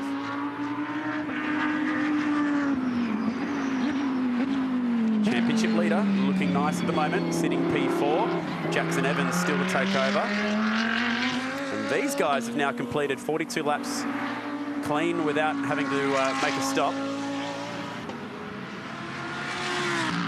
McConville will surely, that team will follow the NPC 74 strategy. That makes sense. If you've made the early stop and you've put your pro driver in, double stint them, get the 70 laps out, leaves you in the window twice, complete the race with about 50 laps to go.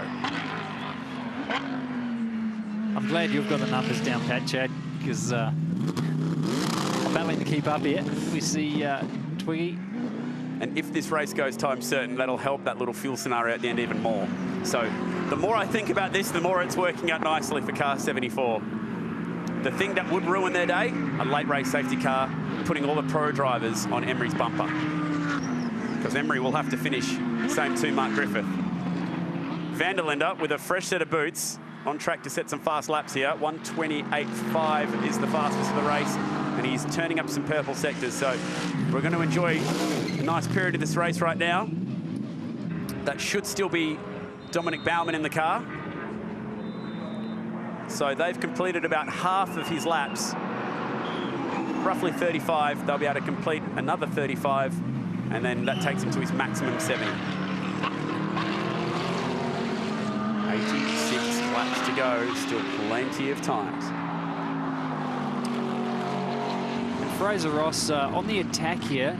You know, he made his stop a little bit earlier, obviously, so he's done a few laps now to get those tyres up to temperature. He'll be trying to get a pass done on Max Twig while the tyres are cold. The other factor to think about here could be the Vodafone safety car. That strategy for the 74, so the strategy for the teams that currently have their pro driver working away, that being the 74 of Van der Linde. Here we go, play action here as he goes up amongst the Mega Fuels entry once again. This will be to try and unlap himself because he did go down a lap with that long stop. So they needed to stay green. The Jamak Pem Audi team, the Valvoline Jamak Pem team, this team here wanted to stay green. McConville following suit from what we've seen earlier, which is stop now, stay in the car, do another 30-odd laps, bring it back in. Hasn't even broken a sweat. Looks pretty comfortable in there right now. Seems like forever, to be honest, in those pit stops. Especially if you're used to the sort of per-tick Enduro Cup scenario in a supercar. It's obviously not minimum time for the stop. You do it as quickly as you can. So this is very different as a driver. The 2 minutes or so that you're in the car feels like about an hour. And for the crew, they've got enough time here just to be nice and relaxed, execute the wheel changes smoothly and accurately. It's 1 minute 28 their pit stop time, so quite a lot of time to get that done. You think about a supercar pit stop on a Sunday race, which takes in fuel, is about 16 seconds long. It's considerably different. So Talbot now in the Porsche, his lead 9.6 seconds to the Audi. Tony Quinn, well, it's actually Johnny Reid driving car 7 right now, is off the lead lap. So it looks like they're out of the scenario at the moment. So you can never really count someone out as they get one of those laps back. It's looking very good for car 74, unless the Vodafone safety car throws their strategy out the window. A track temperature update for you guys as well. We started this race with an ambient of 8 and a track temperature of 11. We're now at an ambient of 12 and a track temperature of 15. So it's starting to climb, but still very cold.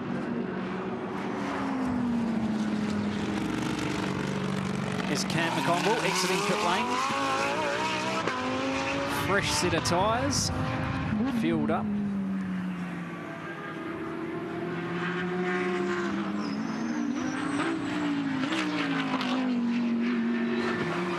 Yeah, got to be a little bit careful when these tyres are still building and temperature and pressure, and staying off the curbs to be too sort of aggressive on them. But sort of halfway through this lap, towards the end of the lap, he'll be pushing.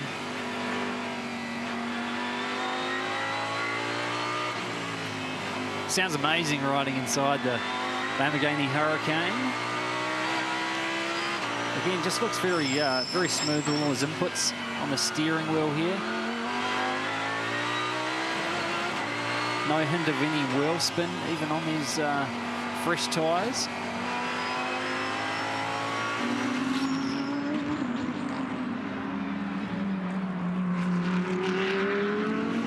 Still a very big ask for these teams who haven't stopped yet to try and stretch it to lap 59 to get their minimum driver time done. Battle for third right now, Tim Miles doing a nice job. And Baumann trying to unlap himself here after taking his compulsory time stop and dropping off the lead lap as a result. Trying to work his way back. A reminder, car 911 is leading the race. That's the Porsche of Liam Talbot. He'll be handing that over to John Martin, very experienced former sports car and open wheel driver, who's turned back to GT racing now. And the leader of the race before the pit stop cycle started here was car 74, and that is Kelvin Van der Linde, who'll be sharing with Jeff Emery. Still 83 laps to go, and the lead drivers, including this guy, trying to stretch another 12 laps before their first stop. We're thinking about 50 laps to a fuel tank, big ask to try and stretch at the lap 59 on one tank. If they can, it gets them back in the race. Yeah, obviously to be able to achieve that, they probably needed to be with that strategy on the way into the race and think about that from the start. So if they manage to do that, it's going to be interesting. Let's say they would have planned it from the get-go. It's been a big race so far. Now working through 1 hour, 20 minutes. Let's relive the highlights. If you're just joining us, it's been a dramatic opening stanza of the race, starting on lap 1, turn 1.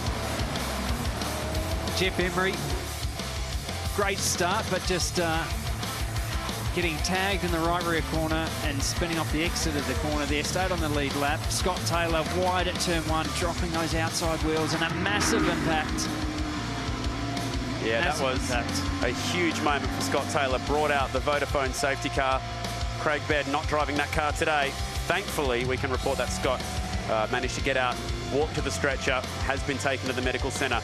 So we did see some driver changes during that safety car period, including that guy who just went sailing around the outside of everyone at turn 1, and he has been best on ground. Kelvin van der Linde, what an absolute superstar, picking through the field from last to first in 8 minutes in an absolute superstar display. Around the outside for the lead at turn 3. He just pounced on everyone when they had cold Pirelli tyres. It was a glorious thing to watch. Cam McConville, who took over on lap number 2 as well, moving through the field nicely. The other guy who's been impressing us today is Dominic Baumann, who's been making some pretty good moves since taking over the AMG. The action has been frenetic. One safety car period brought us to the pit stop window, which opened 50 minutes into the race.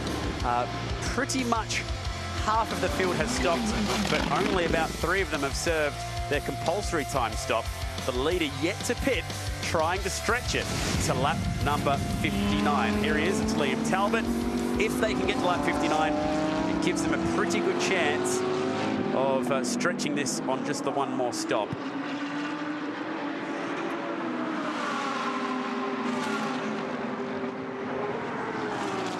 Fight down the front straight. Lamborghini lights flashing. Oh, it's a tough spot. He thinks once, he thinks twice, he thinks, yes, I'll do it. That's McConville moving through on O'Keefe, and he has unlapped himself aggressively at turn 1. Just having a look at the lap time there too. Last time by for Liam Talbot, a mid 1:33 second lap. So potentially just trying to conserve fuel. He's going to make it to that window. He's got another 10 laps to go, so potentially just trying to stretch that fuel as much as possible. Dylan O'Keefe currently sitting in second place, doing a great job. First weekend in the Audi R8 LMS. So that gap from Talbot all the way back down to car 74, Kelvin van der Linde. 1 minute 26 now. Liam Talbot's pit stop time will be 1 minute 58. How about this commitment? Turn 1. Whew.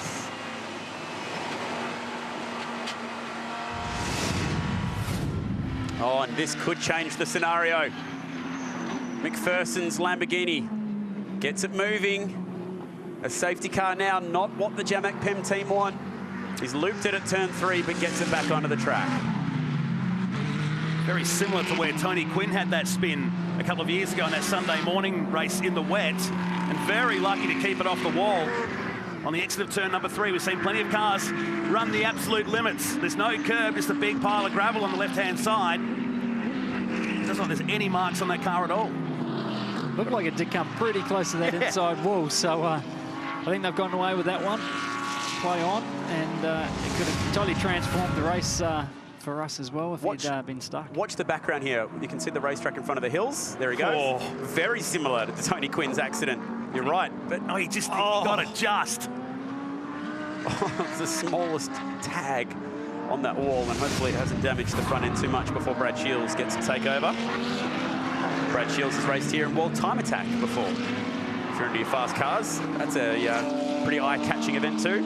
Lots of aero. Both he and McPherson have been a regular combination over the past couple of years as well. Here's Talbot. The gap is 4.7 seconds. So 9 laps away from completing his minimum driver time. That is their goal. Van der Linde has also been on the radio. They have told him to try and conserve some fuel because their next stop will be on roughly lap number 75. And at that point, they'll fill it up with juice, change driver, and try and stretch about 54 laps to the green flag at the end. We've seen Talbot get 50 laps out of the tank at the moment. It's still going. Now, the longest stint last year by any driver was 50 laps. So Talbot right now about to go 1 lap more than what we saw last year. It's going to be a good gauge for us standing here. Obviously, every car is going to be different, but we're going to get an understanding now of what the Porsche can do in terms of fuel economy. We're crunching our fuel numbers as well, and we think in a green run, 53 laps is the absolute maximum that you could squeeze out of that Audi's fuel tank. So that will be touch and go. So they have to come in on lap 75 because that's his 70 laps done. So that sorts that for them. The question then will be, can they get home on fuel from lap 75 to lap 129? If it went time certain, that probably help them. Just take off 1 or 2 laps where they might just need that little bit of help to get home. Looking further afield, we've got the beautiful 488 Maranello. Edwards, 1 minute 34.7, 2.2 seconds off his personal best lap. That set of tyres has now done 50 laps. And are they also trying to get home on fuel? Already playing the fuel game. Now, I'm no race car driver, Crispy, but it looks like he's taking things pretty easy, not revving it too hard. Yeah, potentially a little bit hard to tell from here, but you know, there's lots of things you can do to try and conserve a bit of fuel. Best option is to just roll off the throttle once you get up to speed, so you can accelerate aggressively, but potentially along the front straight and different spots. Once you're up to speed, you can just peel off maybe to 60, 70% throttle, depending on how much fuel you need to try and conserve. So if these guys have gone into this race with that strategy in mind, they could have been doing that from an early point to really try and extend that stint for as long as possible. We're now into uncharted territory. 50 laps is the longest that anyone went on a tank of fuel this time last year. How much further can they stretch it? Talbot yet to stop. O'Keefe yet to stop. Say the same for the top 4 drivers. Oh, that was tight. That was tight. Twig went to turn in and there was a beautiful Audi R8 already on the same piece of racetrack that he was hungry for. The number of passes he's made between turn 10 and 11 there for the race is huge. He just manages to clear the brake and roll the car up the inside. So takes him by surprise. 130.5, pardon me, Crispy, standing on you there. That's 2 seconds slower than his best. Is he in fuel-saving mode? We did think that we tripped over some radio communications between the teams saying to try and stretch. Which is funny because he only needs to do 35 laps and then they're going to fill it up anyway. I don't see why he would need to save fuel. Yeah, potentially just a bit of traffic on that one maybe that held him up a little bit. Obviously, he's got relatively fresh tyres at this point. So Dylan O'Keefe just pulling out along the front straight there, looking to make a pass into turn 1 again. So that was John Martin, who'll be driving this car in the very near future. How much further can this Mega Fuels Porsche stretch it? 52 laps complete. Remember, minimum driver time is 59 laps, so their plan is to go to lap 59 before handing that car over. The Conville driving well. He took over this car on lap number 3. So his pit stop window will open up around lap 73. And reeling in the man who finished 3rd last year, Greg Taylor. Taylor will be handing that car over to the reigning Australian Endurance champion, Grant Denyer.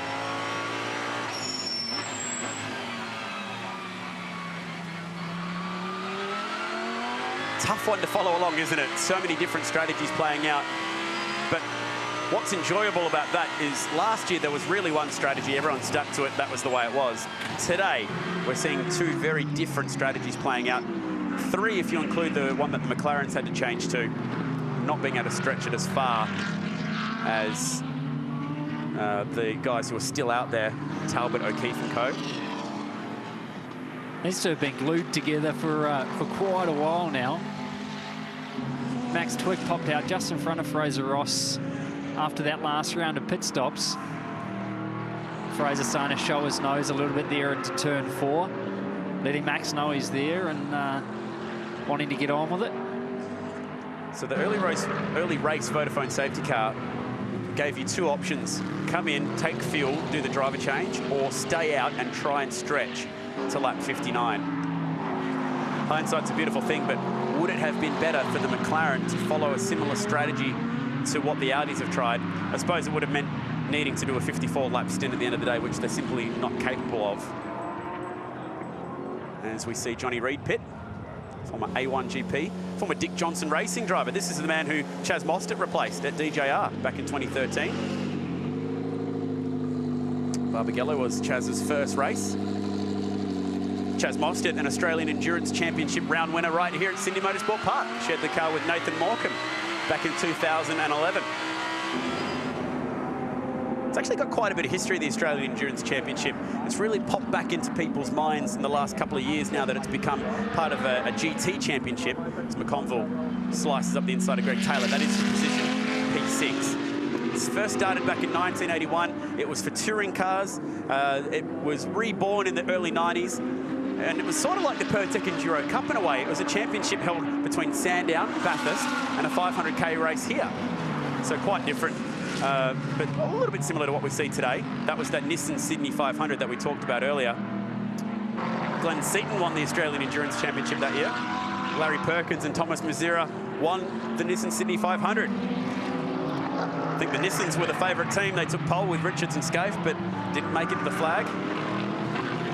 Then it was reborn, the Australian Endurance Championship, as a production car championship, and that's where it stayed for a good stint of time. Had quite a few races here at Sydney Motorsport Park. Names like Stuart Costera really popped up for quite a few years in that sort of guise in the production era, and then it became a GT championship last year, and now revisiting this circuit for the 2nd consecutive year. This is not for position. This is Baumann unlapping himself here on Talbot. Talbot is going to make that as simple as possible. A reminder, that Porsche leading the race, yet to make its first stop. 4 laps away from its pit stop window, hopefully opening. Oh, this will be a nervous wait. The Mega Fuels entry trying to stretch it, ironically, on fuel. Again, Liam there just looking like he's playing the long game. Didn't make that too hard for Baumann. Ideally try and tuck it behind and get towed along a little bit. Hard thing to do when if you are conserving fuel, though. Obviously you got to roll off that throttle, but at the same time, if you can stay in touch with that car in front and stay tucked under the rear wing of it, get a bit of a draft, can help your fuel economy as well. Beckborough and Steele, but get that car home to lap 59 any way you can. Another driver who's doing a fabulous job, P2, and closing on Liam Talbot. That gap was 16 seconds plus. It's now under 5 seconds. Dylan O'Keefe, there you go. Particularly the last 2 laps, trying to reel in the race leader. Their pit stop time is 2 minutes 4 seconds. Talbot 1:58. So Talbot will be stationary in the pits for 6 seconds less.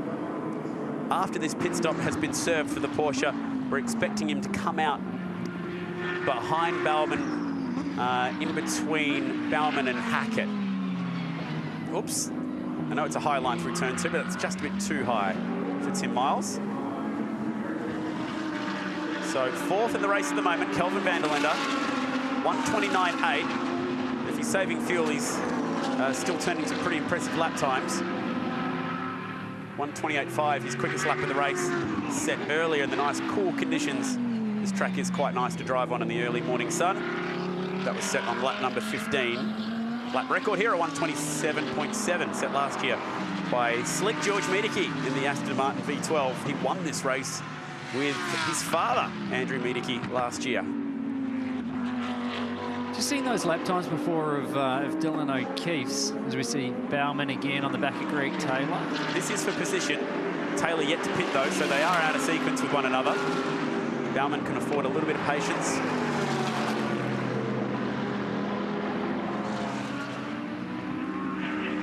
has taken a huge amount of time out of him. Catching him at 4.5 seconds a lap. I actually had to look at that graphic twice. Just the speed differential is just monstrous. That's a guy who is, for want of a better term, the world champion of GT3 racing on fresh tyres, catching a guy whose tyres are 55 laps old and doesn't do this full time. He's a businessman. That's the difference. 4 seconds per lap. It's just remarkable. I mean, if you saw 4/10 per lap in a supercar race, you'd think that's big. Exactly, that's what's making this race, for me, pretty exciting to watch at the moment. I was going to touch on it before with Dylan O'Keefe. Obviously, the last 2 laps, he took a big amount of time out of Talbot as well, really still closing the gap up. And I just wonder if the laps prior to that, he'd come across some traffic and his laps were slightly hindered, or otherwise he's been told to get on with it because they know they can make it to their next window. Nearly there. 57, working lap 57. 59 is the target for the teams who are yet to stop. From that point, you can take 1 pit stop, make your next stop during the window. Fraser Ross on the attack up the inside of Max Twig. Nicely done. 250 odd kilometres per hour nearly. That part of the track, 6th gear, and 100% commitment. He needed to get that pass done. I think he has been compromised since Max came out in front of him a little bit. He looked like he had some good speed there and need to get the pass done. And now he's got some clear track. Hopefully he can press on. Talbot coming across some lap traffic here as well. So the question for this car is fuel. This is a monstrous stint. We were predicting stints in between 45 to 50 laps, 50 being the longest we'd ever seen this time last year. This car is yet to stop. Now, granted, there was 8 laps of Vodafone safety car to really begin this race after the lap 2 crash. But trying to stretch all the way to lap 59 and get all of those minimum driver laps completed before handing the car over would be a huge win strategy-wise for this team. And same goes for the KFC Audi that's closing and is now just 1.8 seconds away. Dylan O'Keefe proving that he is a superstar in the making, driving beautifully in this race. Now, has he got 1 more lap in him? This is the key lap. 3.9 kilometres of Sydney Motorsport Park remain before this car is due back in the pits. Pit entrance is on the left. Does he go for that 1 last lap? Has to do it. Has to commit to this strategy. Yes. Yes is the answer. This car is due in next lap. Can it get home? 3.9 Ks. How much juice is in the tank? It's going to be on vapors. Oh, man. Same applies for O'Keefe. The red and white Audi that's following this man right now, both due in this lap. O'Keefe only a little bit quick on that last lap, about 3.5 tenths of a second. So, you know, Talbot came across the lap car. O'Keefe still stuck behind Greg Taylor at this point. The other interesting thing to worry about here is they share pit booms. So you can't actually pit the same time that someone else is making a pit stop. There's no stacking allowed in the GT Championship. So for the 88, the Ferrari, they'll have to go around another lap or maybe even 2 laps because the 911 Porsche will be in their pit bay. For car 124, they're sharing with car 5 that they've just passed. So car 5 needs to go around again as well to stretch it. You can't pit at the same time that your pit buddy, I'll use that term, stops. Same problem thankfully, the NPC guys have split up their strategies, so that kind of fixes that for them. So that could be another little factor here to think about. Yeah, for sure, Chad. Typically, if 2 cars, teammates or buddy cars, are on the same strategy, same lap. Surely he pits, surely. Job done. Just about kick the clutch in, bang it in neutral and coast in from here. I don't know how he's done it, but he has stretched 59 laps out of a tank, and Dylan O'Keefe has caught him on the pit entrance. Those 2 drivers just turned 58 laps with 1 safety car period on a single set of tyres, a single tank of fuel, and they come in separated by 2.6 seconds. That is an awesome piece of racing right there. And this now gets very, very interesting as to where they pop out. The Porsche pit stop, I might mention, shorter here for Talbot. by 6 seconds. So it's advantage Porsche. We're expecting him to come out behind Baumann, between he and Hackett. Should be for P4 when they rejoin. Oh, out of fuel, surely out of fuel. Bergmuller trying to play the fuel game, trying to stretch it to lap 59, and it is out of gas. And that's not an ideal spot to come to a stop either. Surely we're going to see a safety car here, and that's definitely going to turn things on its head, Chad. You might be thinking, why would you let it run out of fuel? Because there was such an advantage to be gained by pitting on lap 59. He could hand this car over to Stephen Richards, who was waiting with the Hans and helmet on. They could stretch it all the way home at least of driver time. They would have to make another stop later in the race for fuel inside this pit stop window. But strategy-wise, 59 was key, and that's how close it was. Less than a kilometre there for that BMW to get back to the pit lane. So that is heartbreaking, devastating, and I'm just trying to comprehend what this means for everyone else at this point. Well, throw this into the equation. Vodafone safety car deployed, and this tips it upside down again. So surely, if you are car 74, and if you're in the 19, the two pro drivers that are out there, including McConville in the 6, you have to take this right now. But the problem is you can't serve your compulsory pit stop time behind safety car. So that kind of plays their hand. They have to stay out there. Potentially, they can take the opportunity to take some fuel on board. They can take the fuel on, but to minimise, I guess it makes no difference because they're going to have that stationary time regardless.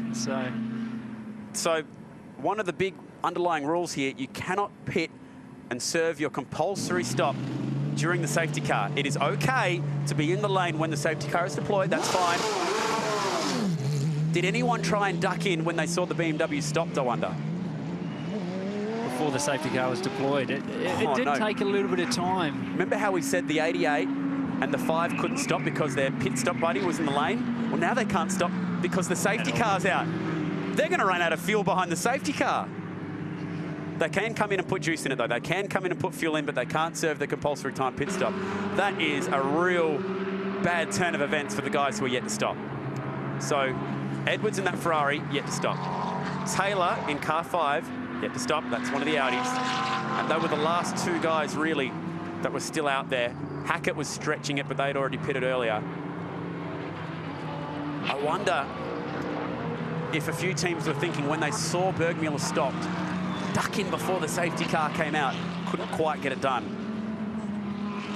Yeah, it could have been tight there. It did take a little while for the safety car to be deployed then, so we do see Taylor entering the pit lane now. So they need to be careful here because Taylor, who's in the lane, can only take fuel, tyres, driver change. They can't, at this moment, serve their compulsory time stop.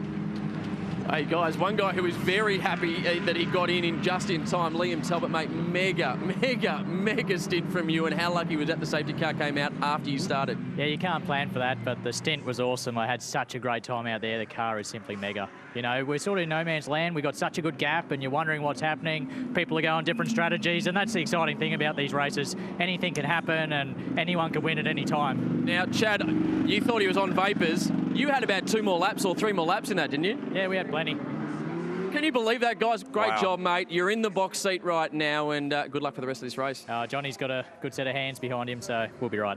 Thanks, mate. Thank you. Thank you. All smiles for Liam Talbot. Max Twigg going to dive into the pits here as well. And again,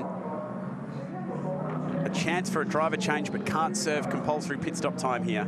They still need to make 2 stops in the next 30 minutes. Less, 20 minutes. Oh, man. That safety car was poorly timed for the drivers that didn't come in. And that is a real missed opportunity. When that car stopped, the key move was to dive into the pit straight away before the safety car boards came out. Yeah, exactly. There's such a small window there for them to be able to do it. If they manage to time that right, obviously the Mega Fuels car was planning on pitting that lap anyway. Worked to a T for them, and obviously they'll be set to go from this point.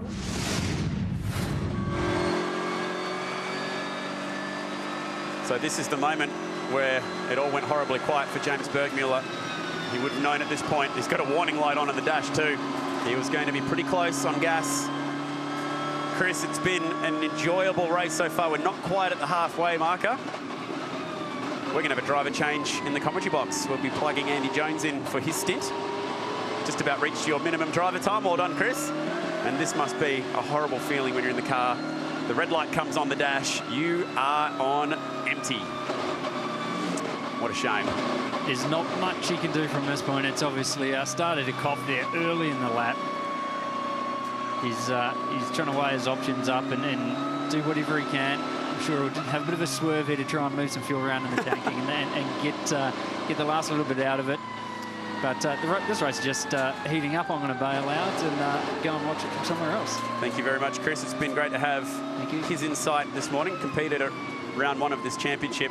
So James Bergmuller here, who ran out of fuel on his way in on lap 59, completed 230 kilometres on that one tank of fuel, just needed 1 measly kilometre more to make it back. That is just so cruel. Would have broken all the rules. If he cut across the short track, he might have made it back there, but not in the spirit of the race that comes to a stop. How close is that? Yeah, and it's uphill though. Even if he clutched it all the way up. You could see the pit entrance on the other side of the road. Just be trying to kick it home. But that is it. That's all it had left.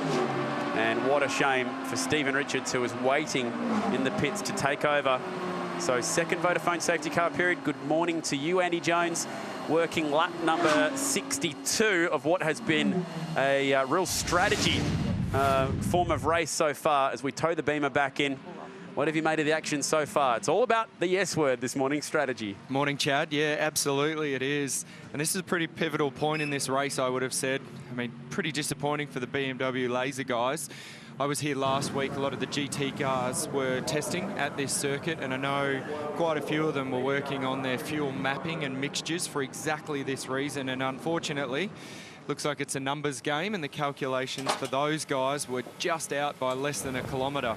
Pretty gut-wrenching, particularly when we know how much effort goes into getting these cars out there and how, not only from the driving guys, but from the crew guys, how much time they put into it, and to be, you know, let down by probably about half a litre of fuel is absolutely gut-wrenching. And inside a kilometre from being in the pits as well. That car's made it back right now. We just saw a shot of Stephen Richards as the Laser Electrical team push this car back to the pit area now.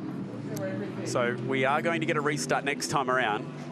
Do you make the call to pit straight away and hope that another safety car was to come out? Safety cars breed safety cars, they say. Or do you try and stretch and stick to the original game plan? For car 74, which was leading the race earlier, the plan for them was to go to lap 75. That's when their window was open again. That would have been maximum laps completed for Kelvin van der Linde. So there was a couple of things that happened here that, for the people watching at home, have probably noticed. Greg Taylor did come in under that pit stop, under that safety car. A few people probably saying, why did he stop? Because that's not going to count towards his minimum stop time. That's because that thing was about to run out of fuel. He was going to be in exactly the same situation as Bergmuller, and he didn't want to be stopped out on the road. So they've done a little splash and dash. He hasn't lost too much time, and he's still in this race. For me, depending on where you sit, if you're like 5th or further back, then maybe this safety car, it's worth rolling the dice, coming in, getting your stop out of the way and hoping for another safety car. But if you're in that top 5, like a McConville or an Edwards, then you probably want to run here, knowing that you're out of any potential safety car drama that's going to happen on the restart, and see how this plays out over the next 60-odd laps. So pit stop window for the guys who took over on lap 5, roughly, during that first safety car period. Well, they've got about 12 more laps in the car before they'll come back in. That's the view off the back of the Vodafone safety car. We'll get a restart this time by. It's Kelvin van der Linde who will lead us back. The next car in the queue is down a lap. That is the 63 of Hackett. We currently have 5 cars on the lead lap. Unfortunately, for 2 of them, they are yet to complete their first stop. It's looking like a race between 3 at the moment. So John Martin also off the lead lap as the safety car peels away. Still a lot of strategy to play out. The 2 lead strategies at the moment are car 74, which is going to lead us back to this restart, and car 911, which which is now currently off the lead lap, but in P9. Big oversteer there from Kelvin Vanderlyn on the restart. He's committed pretty hard to that last corner. Still got the jump though, but I don't know if anybody else noticed the handwork going on inside that car. He was busy keeping it on the road. That is how he is driven all day long so far. As we go back to green flag racing, there's a lot of lap traffic before we go back to the man in P2, which is Cam McConville. Look for the orange Lamborghini. There it is in turn 1. Headlights ablaze for Jackson Evans, who's taken over the championship leading Jamak Pam Valvoline Audi. And that is now not Talbot, but Martin in the Mega Fuels Porsche. Great stint from Liam Talbot, and the Vodafone safety car coming out at a very interesting time for them. There'll be a bit of a balancing act going on here for some of these pro guys, that the actual race order is not indicated here by the track order. So what we're seeing is, as you mentioned, Cam McConville in P2 of the actual race, but he's about 6th on the road here. So he's going to have to be pretty careful, bide his time. I'll tell you who's not being careful. Wow, that was impressive. Martin, who's just gotten in that car, and he's making himself very comfortable. And that was Jackson Evans, the championship leader that he just passed. So that wasn't an AM-class driver that he's just gone scooting through. That was Martin being very aggressive with the championship leader, and Evans having to bounce across the marbles and dirt on the outside. Martin is in a real rush. Back to my point about the balancing act, you know, I was talking about McConville, P2 on the road, a long way down in this train. John Martin is at the polar opposite end of that spectrum. He's down a lap, he's got plenty of pace in that car, and he wants to win the race. So that's why we're seeing him drive as aggressively as we just did, because he doesn't want Kelvin Vanderlyn to get too far down the road. He wants to pass him. If we see a safety car, he'll get that lap back, and then he's back in this game, and effectively half a lap in front of these guys. It's working out nicely for the Mega Fuels Porsche. Pit stops happening. Those drivers that missed the pit stop window before the safety car came out, including the Maranello Ferrari in the lane, also Greg Taylor. Hackett choosing to pick now as well. They're queuing up behind Fraser Ross. Ross yet to come in and hand over the car to Warren Luff. They can't be far away from doing that. We've seen the guys that were on the same strategy as them, car 63, elect to come in and make their stop now. So Dom Story will be getting ready to get into that car. McConville up the inside, and there's nearly contact, but danger averted right at the last moment. Gaunt with the run on the McLaren. Fresh tyres, pro driver up the inside. Nicely done. It's Audi on McLaren. And Jackson Evans now in this fight too. The championship leader with the headlights ablaze will go the long way at turn 8. No, not quite. It's definitely the hard way to do it, and although he's on fresher tyres, just the amount of ground that he had to cover there at that hairpin was going to be a hard battle. Some of the other things that are going on here, as you mentioned, Chad, was just tyre quality, like those Pirellis that are on the Timken Lamborghini will be getting pretty sad at the moment. I would have thought they would feel like he's driving around on some sticky Wrigley's Extra instead of some Pirellis. He's done a lot of laps. I think the last time we saw car 6 in was lap number 43. So decent stint so far from McConville. Here we go. It's on. Turn number 2, and Bauman moves through. Nice move on Johnny Reed. Geez, it was impressive to watch Bauman run down Taylor before. The amount of pace in that car and just how hard he was driving it shows why he's the form man in the world at the moment. So this is the move where Martin went up the inside of Evans, just jammed it in there. Poor Evans has to go out over the curb, flicking up the dust. Aggressive move. And McConville still in the Huracan GT3, the beautiful Timken Zagami Autosport car. That was his view. He sees parting there and picking up the spot with relative ease as a result. He would have thought to himself, thank you very much, John Martin, for making that a little bit easier for me. And then he's replicated exactly the same move a lap later to get by Fraser Ross. You can see how hard McConville is working inside that car. Plenty of wheel movement at turn 5 to try and make sure that he got the job done at 6. Interested, hopefully that hasn't done any front splitter or front under tray or floor tray damage to the Jackson Evans car. The curb off the exit there at turn 6 is pretty aggressive. There's a bit of a sharp drop or a sharp edge on the backside of the exit curb. So hopefully it hasn't taken any of the little fairings off that car, because they're pretty sensitive to that. We still see Kelvin van der Linde out in front, driving the absolute wheels off this Audi. And again, he knows how important this is, and what these guys are doing is, it doesn't look like it, but they're having a little race amongst a race here, because I'd say Kelvin would have got the message that John Martin's on a mission. He's on fresher tyres, and he's hunting him down. So he'll be pushing pretty hard in that car. I think Cam's got some message for us down in the pit lane. Yeah, guys, I've got James Bergmuller back in. Now, James, were you running on fumes, or was there a broader issue? Yeah, no, we were, look, we thought we'd be okay. After the safety car, we wound it from map 1 back to about map 5, I think it was, to conserve fuel. We sort of ran 30-odd laps like that, and thought we got the numbers right, and the boys said he got 2 laps to go, and then the warning light came on, and then I got just to Corporate Hill on the last lap, and the red light came on, and then it was surging, and it was all over.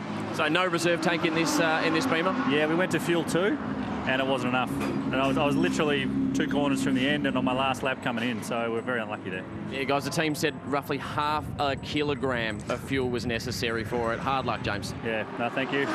Keep pressing on. Yeah, that's just brutal, Cam, and the news gets worse for them because they brought the safety car out, they couldn't actually serve that compulsory time pit stop. So now they're having to serve it under green flag conditions. So after losing the lead lap already, this will just set them further down the field. Pretty much out of this one. They're not going to get 6-7 laps back. Double-edged sword, unfortunately. Hurts you twice when you're in that situation. Great job by Cam down there in the pit lane. You might have noticed that he spoke about the fuel amount in kilograms rather than litres. So the reason they do that in this category, and we do it in supercars as well, is then the engineering guys are knowing how much weight is being carried by the fuel rather than a litre amount, and they can factor it into their finishing number and finishing weight of the car, because there's a minimum weight, and sometimes when we used to work in kilos, when we used to work in litres, the amount of litres that you were carrying was more than you needed in kilos. So that changed about 3 years ago, if anybody's interested in why we're talking kilos. It's very aviation, isn't it, talking in kilos? Although the consequence is much greater if you run it half a litre or half a kilo dry when you're up in a plane. Hopefully they're a little bit more conservative in the airline industry than we are here in the motorsport one. Love a fuel race. So, we're past the halfway point. Van der Linde's lead, 9.8 seconds over Cam McConville and Dominic Baumann. So, that 911 Porsche is not on the lead lap, but this will all wash out once the next round of pit stops happen. And we're roughly 6 laps away from the next pit stop happening for car 74. This guy, Cam McConville, took over on lap 3, wasn't it? So lap 73 is when he's due in. You can only do 70 laps. That's your maximum driver time. So McConville hopped in on lap 3. 3 plus 70. Now, maths wasn't my best subject, but 73 is when we'll see him in. Wasn't mine either, and I'm glad you're here, Chad, to do those numbers for us, mate. The beauty of calculators. And then 75, we'll see Van der Linde in. Borman, his window, they pitted on lap 7, so he'll be next in on lap 77. And those are the front 3 guys.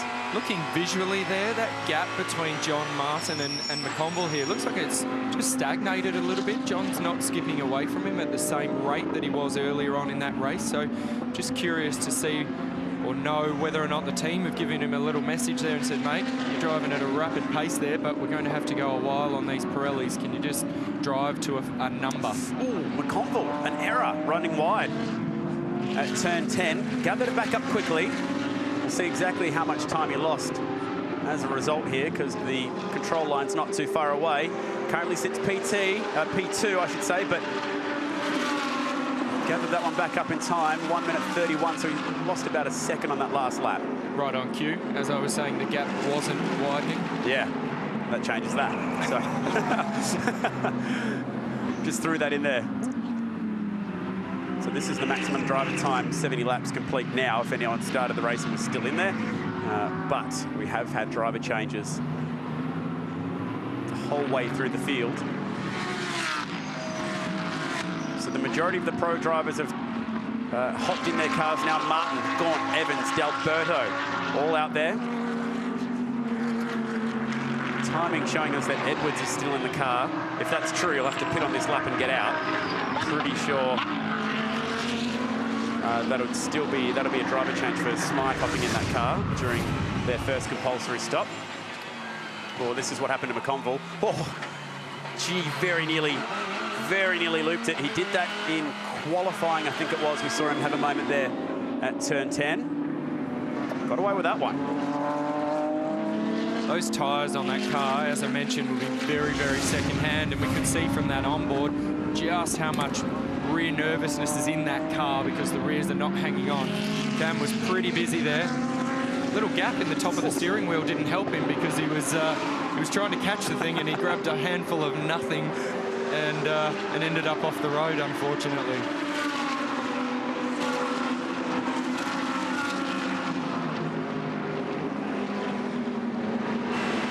Not long left in McConville's stint. He's driven him an impressive race from about 13th up to be where he is now.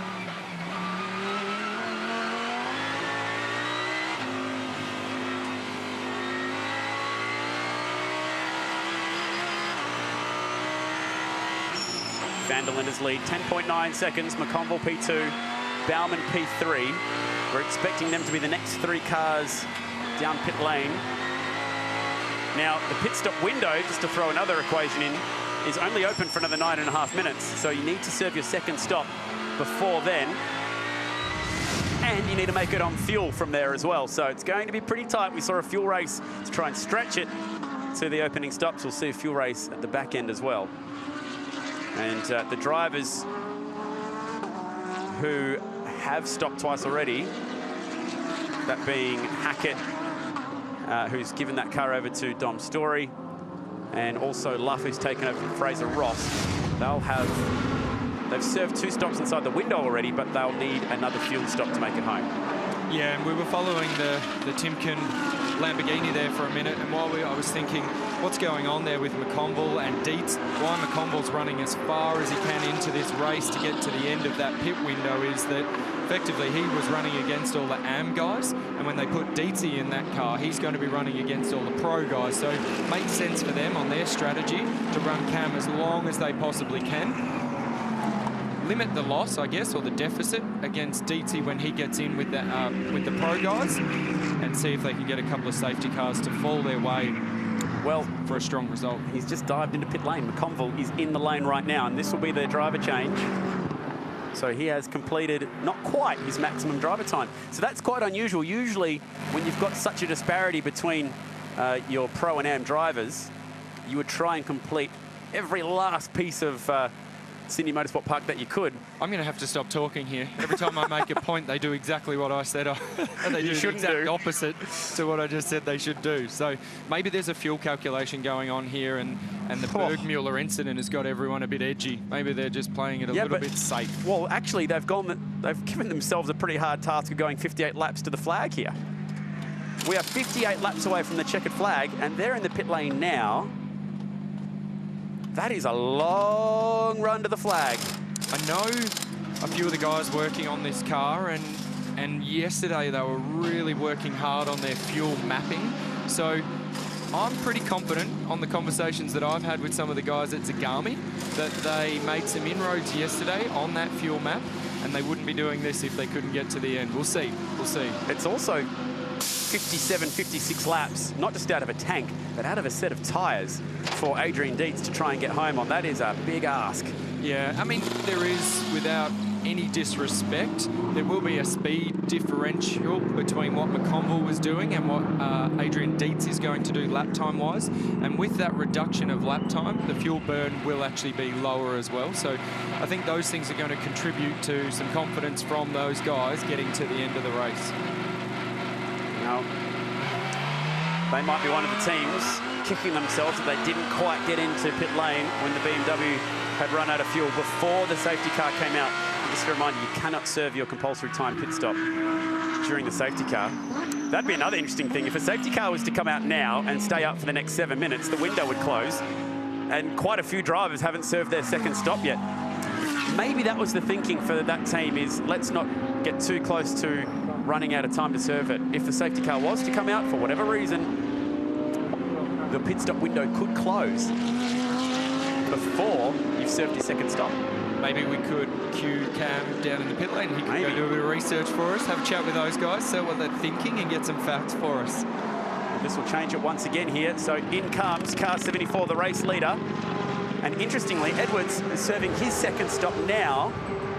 We saw them come in for fuel when we went back to green flag conditions, but then he ran it all the way up to lap 70 before getting out of the car. Strange that they wouldn't have done the driver change straight away. We're seeing some very unusual tactics play out here. And this is another one because they had another lap of maximum driver time left for Van der Linde. It's pretty risky at this stage, exactly as you said, Chad. If a safety car comes out now and these guys don't stop, there's not enough time for that safety car to play its clean-up out, if we call it that, and then these guys will be able to get in and get that stop done. So there is an element of risk here, and I guess when you're leading the race, you've got to play a little bit of a conservative game in terms of strategy. And when you've got the pace that those guys have got, you know, Kelvin van der Linde is handing over to Jeff Emery, so it's not like he's got a bad steerer in his hand. So that means that the pit stop window is open for another 5 minutes. Now the NPC team are sharing that pit boom area. We call it the buddy system. Now this car is going to be stationary. It's ticked over 50 seconds now. They're going to be sitting there for another 30-odd seconds yet. So that means that the 75 can't pit this lap. It'll have to go one more lap before stopping. And then it's really only got a 2-minute window before that pit stop window closes. So they'll have to be in pretty shortly. For 124, the car that we're looking at on screen, they're sharing with car 5. But do you see the point here that I'm making is you've got two teams that need to stop in the one pit bay in the next 4 minutes with 2-minute pit stop times. That's going to be tight. And that's exactly why those guys in the Van der Linde car have stopped when they did. It's to open it up for their buddy and not back anybody into a situation that they don't want to be in. Good pick up there, mate. Good pick up. So Jeff Emery back in car 74. He has a big task ahead of him here. He needs to try and stretch 55 laps out of a tank with that V10 engine. Here he is. He's back in this car. Troy! I've lost the timer. They're calling for Troy Russell, team boss. They can't see the timer top left to know when he can exit the pits. This could be a disaster. They don't know when to release him. The timer that works in the window, which counts up to the pit stop time, stopped counting, and were they stuck longer than they needed to be? Let's see, their pit stop transit time will be 30 seconds plus however long they've been in the lane for. Doing the mental maths as we go here. That was in the pits for 2 minutes and 44 seconds. Transit time down the pit road is about 30. That's 2 minutes 15 stationary, which was 10 seconds longer than they needed to be. They just lost 10 seconds because that timer wasn't working. Little things make such a difference. And that puts Emery now back. That's 10 seconds of track time that he's lost. That comfy buffer that Van der Linde had been opening up. Drama in the pits. That's endurance racing for you. 2.5 minutes left in the window. You'd want to get in there and make that last stop pretty soon.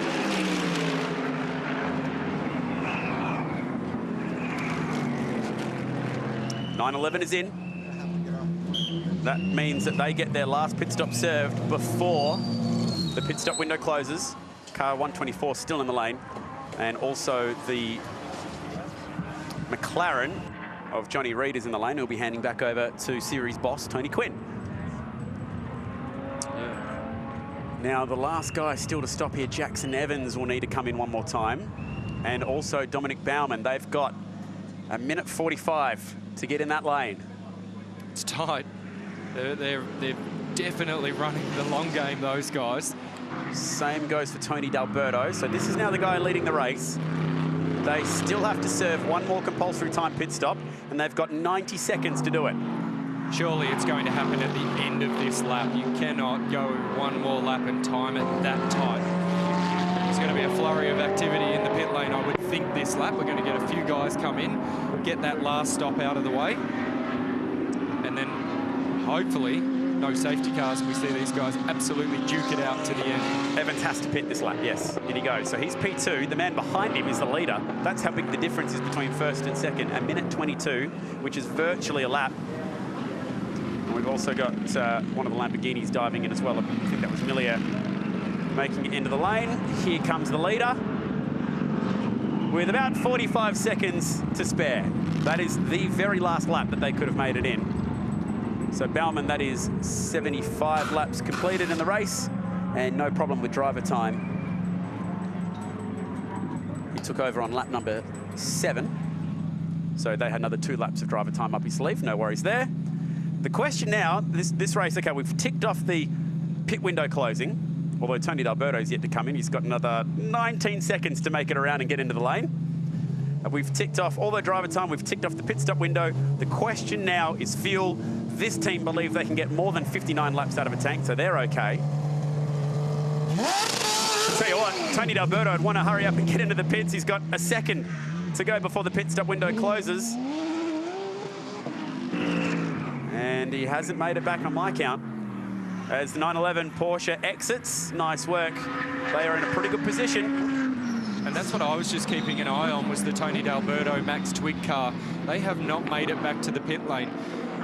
I mean, I'm a numbers geek, and I love this element of endurance racing, but when you're doing a 2-hour 10 stint and you leave it down to the last 2 or 3 seconds, you are definitely running to a pretty tight ship. And unfortunately, we've seen D'Alberto there peel off to the left to make that compulsory pit stop, but he's about 10-15 seconds short of what he should have done. So that's a fail on their behalf. Leave that one in the steward's hands. The window closes at 2 hours 10 into the race. I mean, I think that's going to be pretty clear cut for the stewards. It's a very black and white rule. There's no grey area in it. It clearly says you have to have made your stops by this time. If you don't, you're outside of the rule. The saving grace could be, haven't seen pit stop window closed up on timing yet. Usually when the window opens and closes, it does pop up on timing. That might be their saving grace. Now, there wasn't a pit stop buddy issue because they're sharing with car 222, which is out of the race. So there was no one in their pit bay holding them up. They were open to do so. Tony D'Alberto in that car still. He'll drive this all the way to the flag. Mark Griffith back in the car. Can they get out of the pits before Jeff Emery makes it back around? So Jeff Emery on track, trying to race back to the start line before these guys get out of the pits. It's absolutely on. The Australian Endurance Championship, round number 2. Where's the Audi? Be pretty close right now. There it goes through the frame. So the Audi down towards turn 2. And the race is on between Emery and Griffith and the fuel tank. It's a race between 3. Here is Jeff Emery. So already down at turn 4. So nicely done. And Jackson Evans also in that fight as well. So this car has popped out in the race lead. Adrian Dietz leading the way. Driver time clear. Fuel will be a factor. They've trying to stretch 58 laps out of a tank.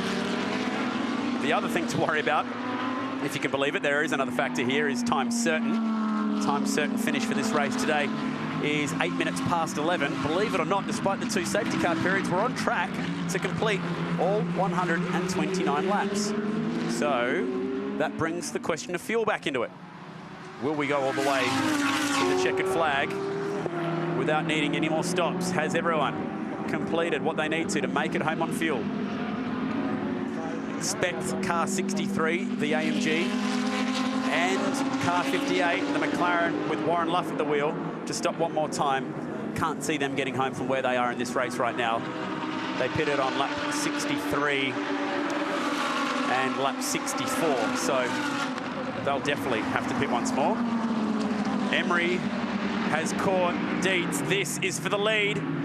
This is the battle for the lead on the road. So the Dietz McConville car had about 30 seconds less time in the pit lane than the Emery Van der Linde car did. But, I mean, they're on a very different strategy, the 2 cars. So as this race plays out towards the end, that's going to shift a little bit. But Emery's got the job done. And already we can see him skipping off into the distance.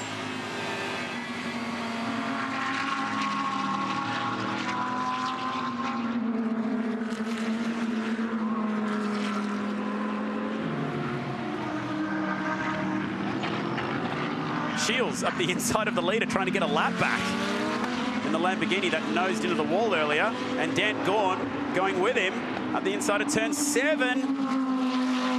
Very tight. Neither of those 3 cars on screen are on the same lap as one another, just to make life more confusing. Half the battle's knowing who you're racing at any one point. Yeah, the pivotal move there out of both those ones between Gaunt and Shields was one for Gaunt. So that's got him his lap back, effectively. And now it's up to him to motor on down the road, see if he can make that full lap back, hopefully aim for a safety car here, get on the back of the train and be in the battle. But that was a pretty good move by Dan Gaunt.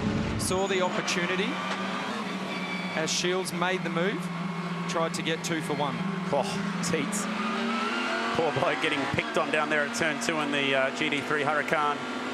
There's multiple drivers slipped through at turn 2. Big question for them on fuel as well. Can they make it all the way home?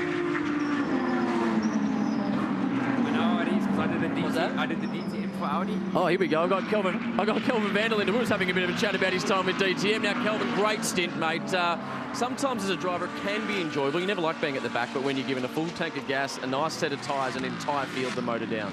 Yeah, look, I see this race a little bit of a race against the clock, not so much really on track. So every lap for me was more or less a qualifying lap, trying to get the most out of the tyre, whilst being kind of economic on the fuel at the same time.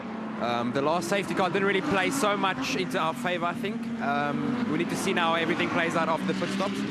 But yeah, I mean, P1 for most of the race, I think, there. So I think it's looking quite okay. Luck really hasn't been on your side either, because the pit stop counter stopped working. When did you guys notice that?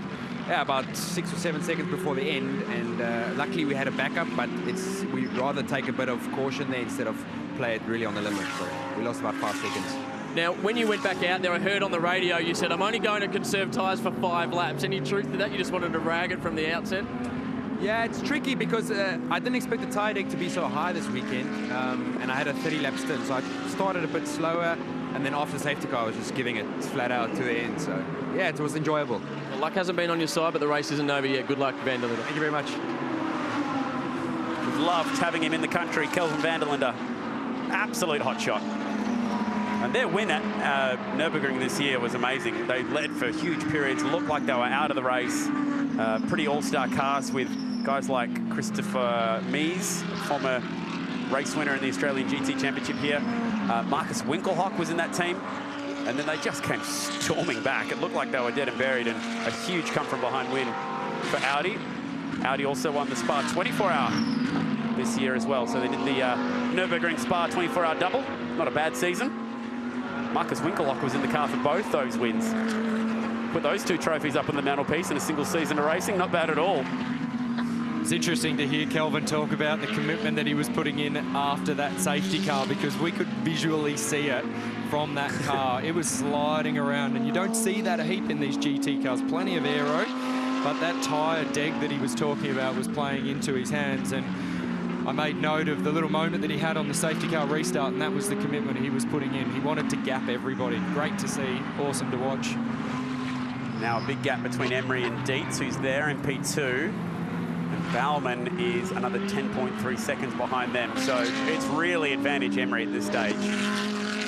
But he does have a lot of pro drivers out there still. Now when I say Baumann, that should be Griffith, who is in this car now.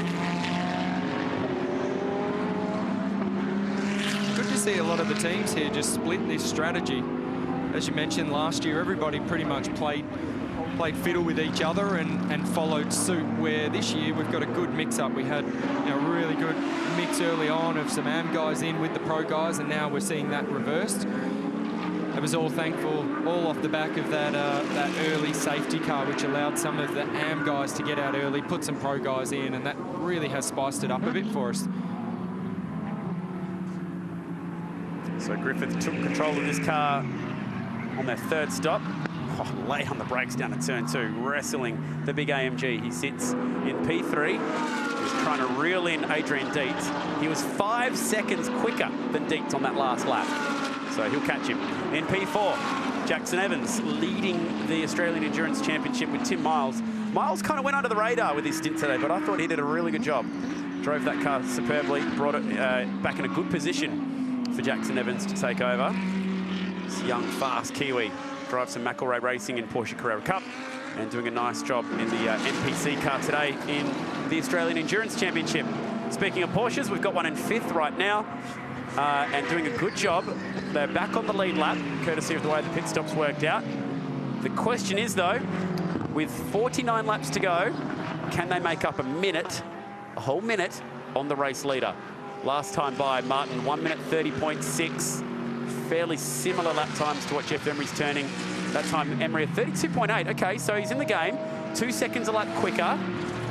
48 laps to go. At that rate, he can make up a minute. Yeah, it's definitely doable. And for me, the real thing we should be looking at there is... sorry to hesitate there. The real thing that we should be looking at is that John Martin stopped a little bit earlier than the Emery car. So his tyres are not as new, but Emery's on fresher tyres. So as the race goes on here, that will actually, the split will grow. Guys, I thought I'd grab Cameron McConville at this stage as well. Adrian Dietz doing a great job out in track, but mate, it was great to watch you out there. Did you enjoy passing so many cars? Yeah, it's nice actually, Cam. It's a lot of fun actually. When you're coming through the field, the car's really strong. But, you know, I was mindful that a lot of the guys in the car are the amateurs, the car owners, so I didn't want to scratch their cars. But watching the factory drivers, they just throw it in a hole, and I'm like, yeah, I think I'll be a little bit more conservative than that. But a lot of fun out there. So strategy-wise, Adrian's got a long time out in the car. 2020 hindsight applied now. Strategy, how would you change it up for this race? Well, it would have been absolutely perfect if I had enough fuel when that safety car came out, but we're going to be a few laps short. But the Timken Lamborghini is very fuel efficient, so we'll get it right to the end now, which is great. So Adrian's got 59 laps. We're currently P2, and he's going to have a lot of the pros out there. But, you know, it's a lot of pressure for a gentleman driver, but I'm sure he'll do a solid job for us. And mate, you love driving these sports cars, don't you? Yeah, they're great, mate. ABS, traction control, makes you look good, an old bloke like me, to be honest. I'll listen to him. He's always humble, Cameron McConville. Good luck, mate. Thank you, mate. Cheers. Thank you. Great to have Cam McConville in the Australian Endurance Championship. And that beautiful Huracan GT3 is singing, so they believe they can get home on fuel. It is the advantage of finishing with your AM-rated driver. Adrian's doing 1 minute 36 lap times. That's quick around this joint. Let's make no mistake of that. But the advantage of that is being 3 to 4 seconds slower than some of the guys around you, is you can get 59 laps out of a tank doing that. Yeah, and that's the point I was making earlier, is that when you start to drive the car slower, you're obviously on the throttle less. Less throttle means less fuel burn. Less fuel burn means better economy. So we will see Adrian go further in a stint than McConville was able to. And I've had a little bit to do with Adrian over the last couple of years. Shared a Ferrari with him here a couple of years ago. And he's a great guy, absolute lover of motorsport and lover of cars in general. So great to have him in the category and really being a big part of the preparation of that Lamborghini. It's immaculately turned out. With 47 laps to go, we start to cast an eye down the field as to who might be the man to watch out for. It is probably as simple as looking for the first pro driver on the scoreboard, which is P4, Jackson Evans. This young man leading this championship. Could it be so simple as look for the first pro driver on the list, look for the championship leader? Is he the man that could be winning this race? He's closing in on Mark Griffith, who is in P3. So this is the battle for third. How far back is he? He's about 10 seconds behind Griffo. And he's taking about a second a lap out of him. So, you know, based on that, we're going to see him catch him at a fair rate. And, you know, in fairness, he should. Jackson's trying to be a professional race car driver here. But I'm thinking bigger here, Andy. I'm not thinking P3. You're thinking for the win. 37 seconds to the leader. Can he do it?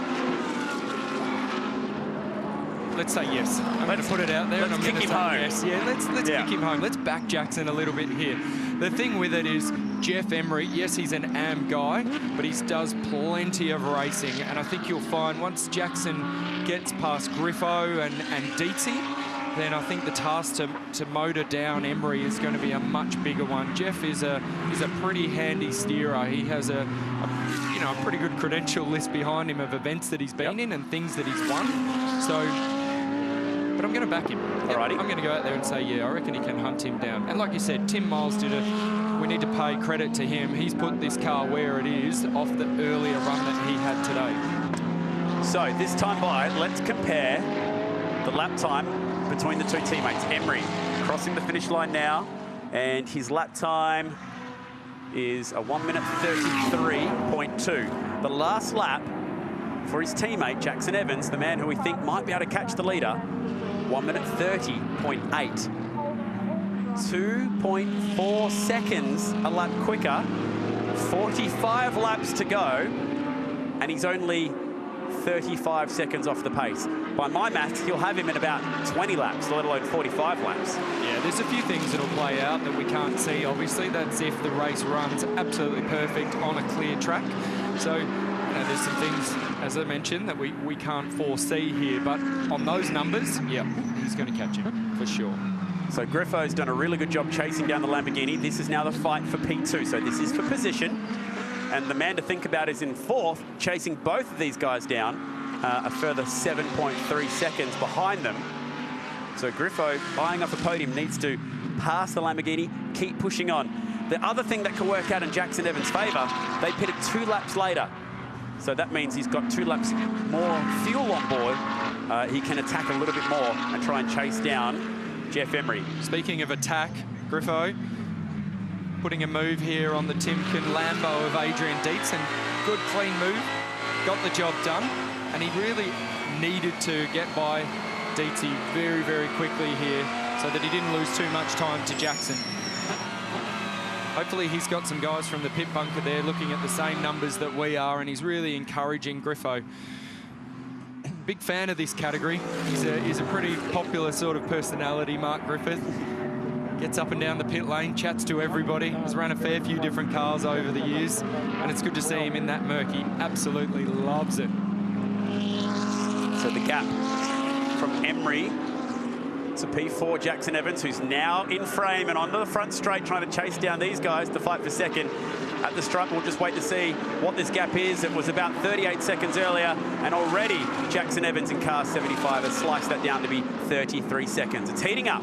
I've been following the Max Twig, Tony D'Alberto pit lane window in terms of the pit stop window, guys, and they're still under investigation, but so too Grant Denyer in terms of being outside that window. What happens right now, Laurie Schmidt will make the call. If they have not pitted within the window, they are excluded and must stop racing.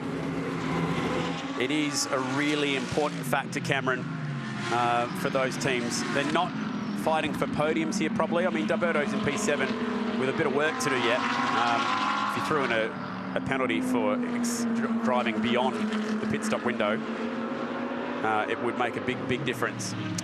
Now, Evans goes to work, clears one car.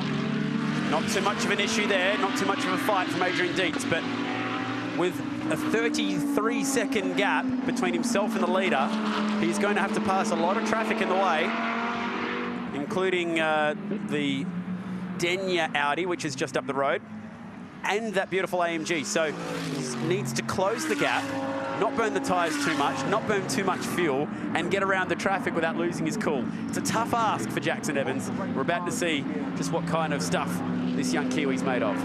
He's doing a great job in Carrera Cup also this year, so he's under a lot of pressure in those races. He hasn't put a foot wrong so far this year, and I doubt he's going to put a foot wrong here because there is plenty of speed in that car and he's driving it incredibly well. He's just taking huge chunks out of Mark Griffith here at the minute in terms of that time deficit. Won't be too long, pretty much the end of this lap, he'll be on to the back of him. I want to go back to that point that Cam made about the rule, about stopping within the time allocated. I went quiet there for a bit. I was trying to absorb the penalty versus the crime. That is incredibly harsh. If you don't stop within that window, that's it. You park it. So it'll be interesting to see with 40-odd laps left here, those guys are going to have to end their day short and come and sit in the garage and grab a drink early. Man. Now, I can understand the scenario for car 5 because their pit stop buddy, their teammate, if you will, was in pit lane. But for car number 8, that would be a horrible blow considering no one was actually in their pit spot. Meanwhile, Evans, cruising around, has just picked off Griffith and is now up to P2. So driving beautifully at the moment. So Griffith still looking good here, P3. The next pro driver behind him will be John Martin, P5. and he's about 19, 20 seconds away from catching him, so a bit of work to do still. Still 42 laps to go.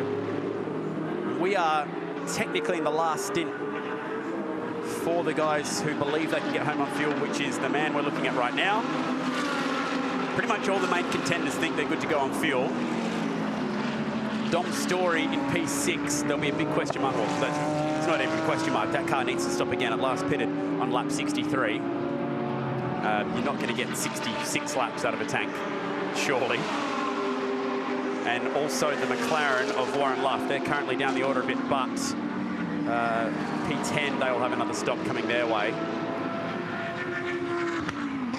I guess with 40-odd laps left here, the one key element, we know that fuel, everybody's good to go.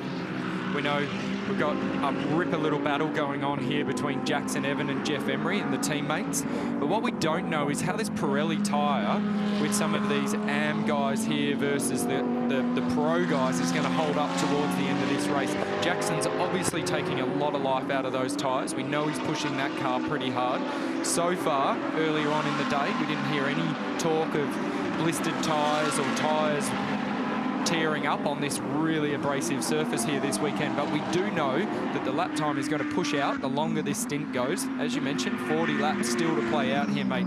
Those last 10 laps for Jackson Evans are going to be like driving on ice, I guarantee you. I mean, that thing's got heaps of aero, but at the end of the day, the thing that sticks to the track is that tyre, and it is going to be sad at the end of this race. So let's see how this goes, but I'm going to predict some interesting stuff to happen within that last 20 laps of this event, and hopefully it's going to light up the race for us. I like the sound of that, Andy. Here we go. Action's on here. Evans trying to lap Grant Denyer. They are technically teammates at NPC. Denyer leaves the door ajar. Evans gleefully goes through. Last lap through, Evans 1:31.3. And he is 1.1 seconds quicker that lap than the leader, Jeff Emery. You get the feeling Jeff Emery realises who he's fighting here because the team who manage both cars will be telling him your gap is 30 seconds to Jackson Evans, 41 laps to go. If Evans is if Evans is a second a lap quicker than the leader, he'll catch him in 28 laps. But that is a blistering pace to set. Absolutely, but Jeff has definitely stepped it up over the last few laps. We see the lap time breakdown there. It's the difference between them. Pretty much Jeff's upped his lap time pace by about half a second over what he had been doing earlier in this little stint. We love an intra-team battle, because what will be happening inside that pit bunker is there'll be an engineer per car, and they'll both be sitting there side by side trying to outdo each other in terms of lap time and what they're getting out of their particular drivers. So not only are these guys battling out on the road, but there'll be a little silent battle happening at the data station inside the garage, and I love that element of this race, or this style of racing. It's now an intra-team fight. Now I've had a chance to have a lay down and think about what's going on out here. The gap is 28 seconds with 40 laps to go. We'll get to about 11:08 plus 1 lap. I think we'll just get this distance in too, AJ. Hopefully. We never like a shortened race, or I never like a shortened race, so it'd be good to see it go full distance. I made mention of Tim Miles, who's sharing this car with Jackson Evans earlier. He's a big believer in motorsport, been around a long time. He was a part owner when I was driving at Tasman Motorsport. And he's really helping guys like Jackson along. He helped Matt Campbell along last year and doing a fair bit of driving of his own at the moment. And this would be a ripper result for a guy like that that's put a lot into motorsport over the years, and to actually get a bit of success for him while he's behind the wheel would be a really nice turn of events. We're starting to see some of these guys that have gone across overseas, had a crack, come back to Australia, because this championship really is recognised over the world now. Absolutely, and that's the beauty of it, is these cars that we're running here are exactly the same as what's being ran overseas, and we're seeing a lot of guys, Greg Taylor, go overseas, Liam Talbot, go overseas, take the opportunity to do more racing, longer races, bigger races, and then come back here, and it's really upping their game. So good format. I mean, I love these cars. I think they're beautiful. We talk about aspirational cars of days gone by, you know, the old GT Falcons and things like that everyone wanted to, or our dads wanted to own. You know, I look at these things and I think they are absolutely beautiful, and it's great to see this style of car out on circuits around the country racing. There's a pass, there's a change of position now as we see John Martin go down the inside of Deeds, so he moves up now into 4th position. Another guy that's been overseas, John Martin, caught up with him last night. A fantastic resume of racing overseas and come back to Australia now too and moved up onto the Sunshine Coast. You saw him this morning all rugged up and trying to warm up in these conditions, but so they're starting to turn the temperature up now in that 9:11 to work lap 91 of 129. Huge resume in sports car racing, John Martin. Done some incredible events, Le Mans in the prototype cars. And for him and Liam Talbot to team up, that for me is the best Pro-Am combination out there, bar none. Great combo. Here's the man he's chasing right now, Dominic Baumann. It's about 6 seconds up the road. He's going through turn number 5. That's Griffith now behind the wheel of car 19. Will take us through to the end of this race. Going back to your comment before about this style of racing, when they tried to really get this off the ground back in the late 90s and early 2000s, there's only really a handful of teams that could afford to run these cars, and a lot of strong factory-supported teams now in the Australian GT and Australian Endurance Championship. And this is one of them right now you're watching, the Mega Fuels team. And one of the benefits of this Pro-Am structure and the endurance style of racing is that, you know, the AM guys, they can come in, they're teamed up with somebody that's obviously a professional, and that professional not only shares the car with the AM, but also fills a bit of a coaching role. You know, they're there to try and say to the AM, okay, mate, we can do this. You need to believe in the car some more, brake a little bit more. I'm using the aero at these positions, and give them a really good reference of how to drive the car to its absolute limit. So, you know, I like that. I think it's a cool format, and it's great to bring people through into our sport that, you know, want to go racing. Those two guys are very evenly matched, Talbot and Martin. Miles is down here with me at the moment. Tim, leading the championship of the Australian Endurance Championship coming into this round, and Jackson Evans is doing a sterling job right now. He's flying, isn't he? I mean, there's still 38 laps to go, but I think he's catching Jeff at a good enough pace that that he'll be right with him by the end. So it's going to be a good finish. Did I see Roland Dane just sledging you a minute ago? What was he saying to you? You know, who listens to him? Nobody listens to him. No, it's become quite an interesting little championship within the GT structure, hasn't it, the Australian Endurance Championship? Yeah, it has. I mean, it's really good. 2 drivers, the cars are so different, they're really fun to drive, and it's a great place to drive them around here. So I just had to get in, drive to a number, give it over to Jackson and let him do his thing. So the car looks strong, but I was going to ask you on fuel, are you comfortable with all your numbers? Yeah, really good. Yeah, I had to bring it in with a certain, do my 66 laps to a certain number, which we hit. So Jackson's got plenty of fuel to the end and good tyres. So. Well, that's one last question is about tyres. Tyre deg is a lot higher here this year than a lot of people expected. Jackson's been pushing pretty hard. Any concerns that the tyre life might not hang on? Yeah, tyre deg is terrible, but he took his new tyres at the same time as Jeff, so I think we'll be fine. Thanks, Tim. Thank you. Car is looking strong there, and Tim Miles, speaking of looking, he's running the George Clooney look there, a bit unshaven, grey stubble, looking sharp. He's a big believer in Jackson Evans as well, and his abilities really helping push him forward in the early stages of his career. Something that has really helped Matt Campbell achieve the sort of status where he's at now. That was the change for third. That was John Martin moving through and passing Mark Griffith in the Hog's Breath AMG, now dropping back to 4th. Dom Story will be chasing down the sister AMG car as well, but Story will have to have a splash and dash at some point. Unless there is a monstrous amount of safety car laps, that car is not going to get home on fuel. Still no news on car 8, the D'Alberto Twig car, being investigated for pitting outside its pit stop window. The penalty for that is expulsion, which is harsh. And based on that, we do know that the car's still running around out on circuit, and it's not sitting in the pit bunker out of this race. So no penalty being applied. Whether or not that changes over the next hour, who knows? But it's still running around. Even if Dom Story, you mentioned Chad, has a splash and go there, the pace in that car, he's just not taking enough time out of the guys ahead of him anyway. So I think that splash and go is going to drop him a couple of spots, but he certainly doesn't have the pace of Jackson Evans, Jeff Emery or John Martin ahead of him.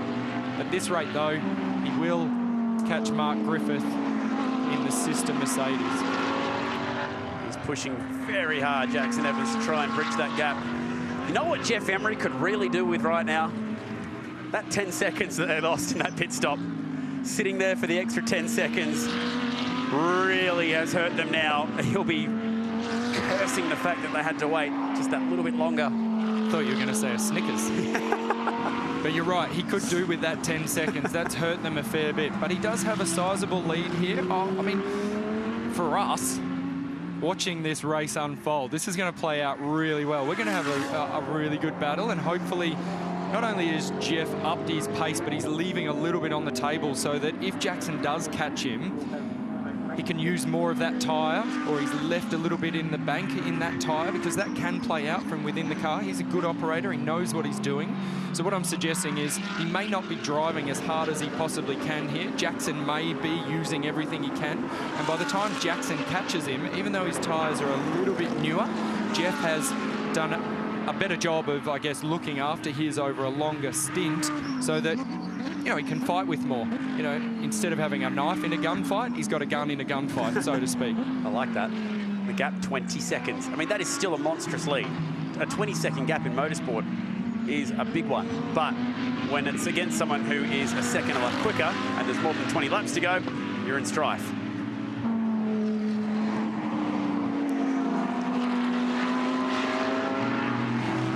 What might help, but it might be too late by that stage, is if this race does go time certain. It's due to finish at 8 minutes past 11 local time, which is in about 50 minutes time.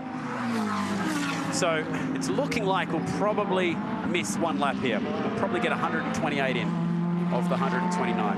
And I can guarantee you, if Jeff Emery is still leading this race at the end, and he spent the last 10 laps doing everything he can to keep Jackson Evans behind him, he will be glad that he doesn't have to do one more lap of that. Yes, that will seriously help. But if you are playing the fuel game and trying to stretch all the way to the end on this last tank of fuel, which a lot of these teams are doing, what, 56 lap stints to the flag, huge. That one extra lap, as we saw earlier with the M6 BMW that didn't quite make it, could pay dividends. Absolutely. One lap and that amount of fuel, half a kilo as we got told, is absolutely crucial. And it could come down to that. We know now what we saw with the M6 team, that these guys are really willing to push the envelope in terms of fuel consumption to get to the end and bring the race into their own pit windows. Stephen Richards, with all his Bathurst, Sandown supercar fame, will ride on board with him in the Australian Endurance Championship. It looked like the M6 had a pretty good package under it today, but they lost multiple laps and it ran out of fuel on the run to the pit stop. They were a kilometre away from making it in.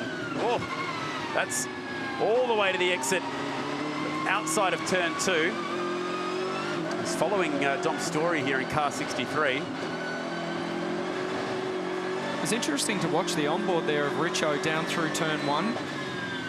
This wind here, we've been talking about it all weekend throughout the coverage. It's absolutely crazy. They're 90+ km/h winds directly up the front straight. So with these cars, with the huge amount of aero that they have, as that car crosses across the face of the wind and the aero shifts from being directly on the nose of the car and pushing the car into the ground, the wind then comes across the bonnet and then into the side door. You get this feeling of, I've got heaps of grip, and then no grip. And we could see that in the steering wheel movement that Richo had on board there. He tipped it in with a lot of confidence, and then all of a sudden the steering was really smooth, and then went to massive amounts of trying to catch it as the air changed on the car. I like seeing that stuff. Andy is rubbing his hands together and grinning with every single corner.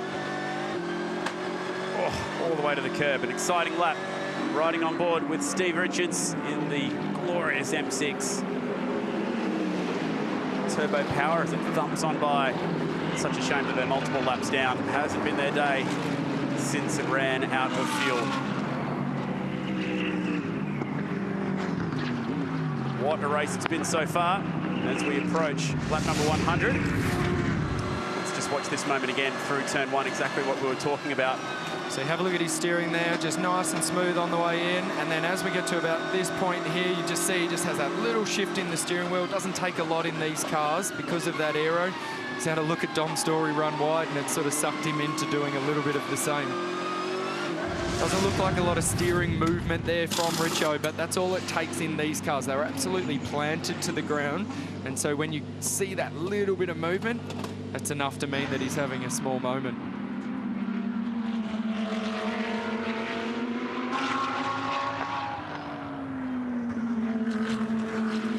Change between Gaunt, who's still pushing his way back up through the field, jumping to 7. Sharing this car with Dylan O'Keefe. O'Keefe, who drove a really nice, steady opening stint, pitted in P2. They were out of sequence with the pro drivers who started their stints, but that is a killer combo between a young up-and-coming star and a man of Dan Gaunt's experience. That's why at the moment they have moved on up to P7 and chasing now Mark Griffith. We saw about 30 minutes ago Dan Gaunt make the move to get his lap back on Jeff Emery over at turn 6. And since then, he was in position 13. He's moved up to 7th. He's on the lead lap and he's chasing those guys down. So he's doing a ripper job there, as did Dylan O'Keefe earlier in the day. Hopefully we can see those guys sneak into the top 5 by the end of this race, given how far back they were at the end of that round of compulsory pit stops.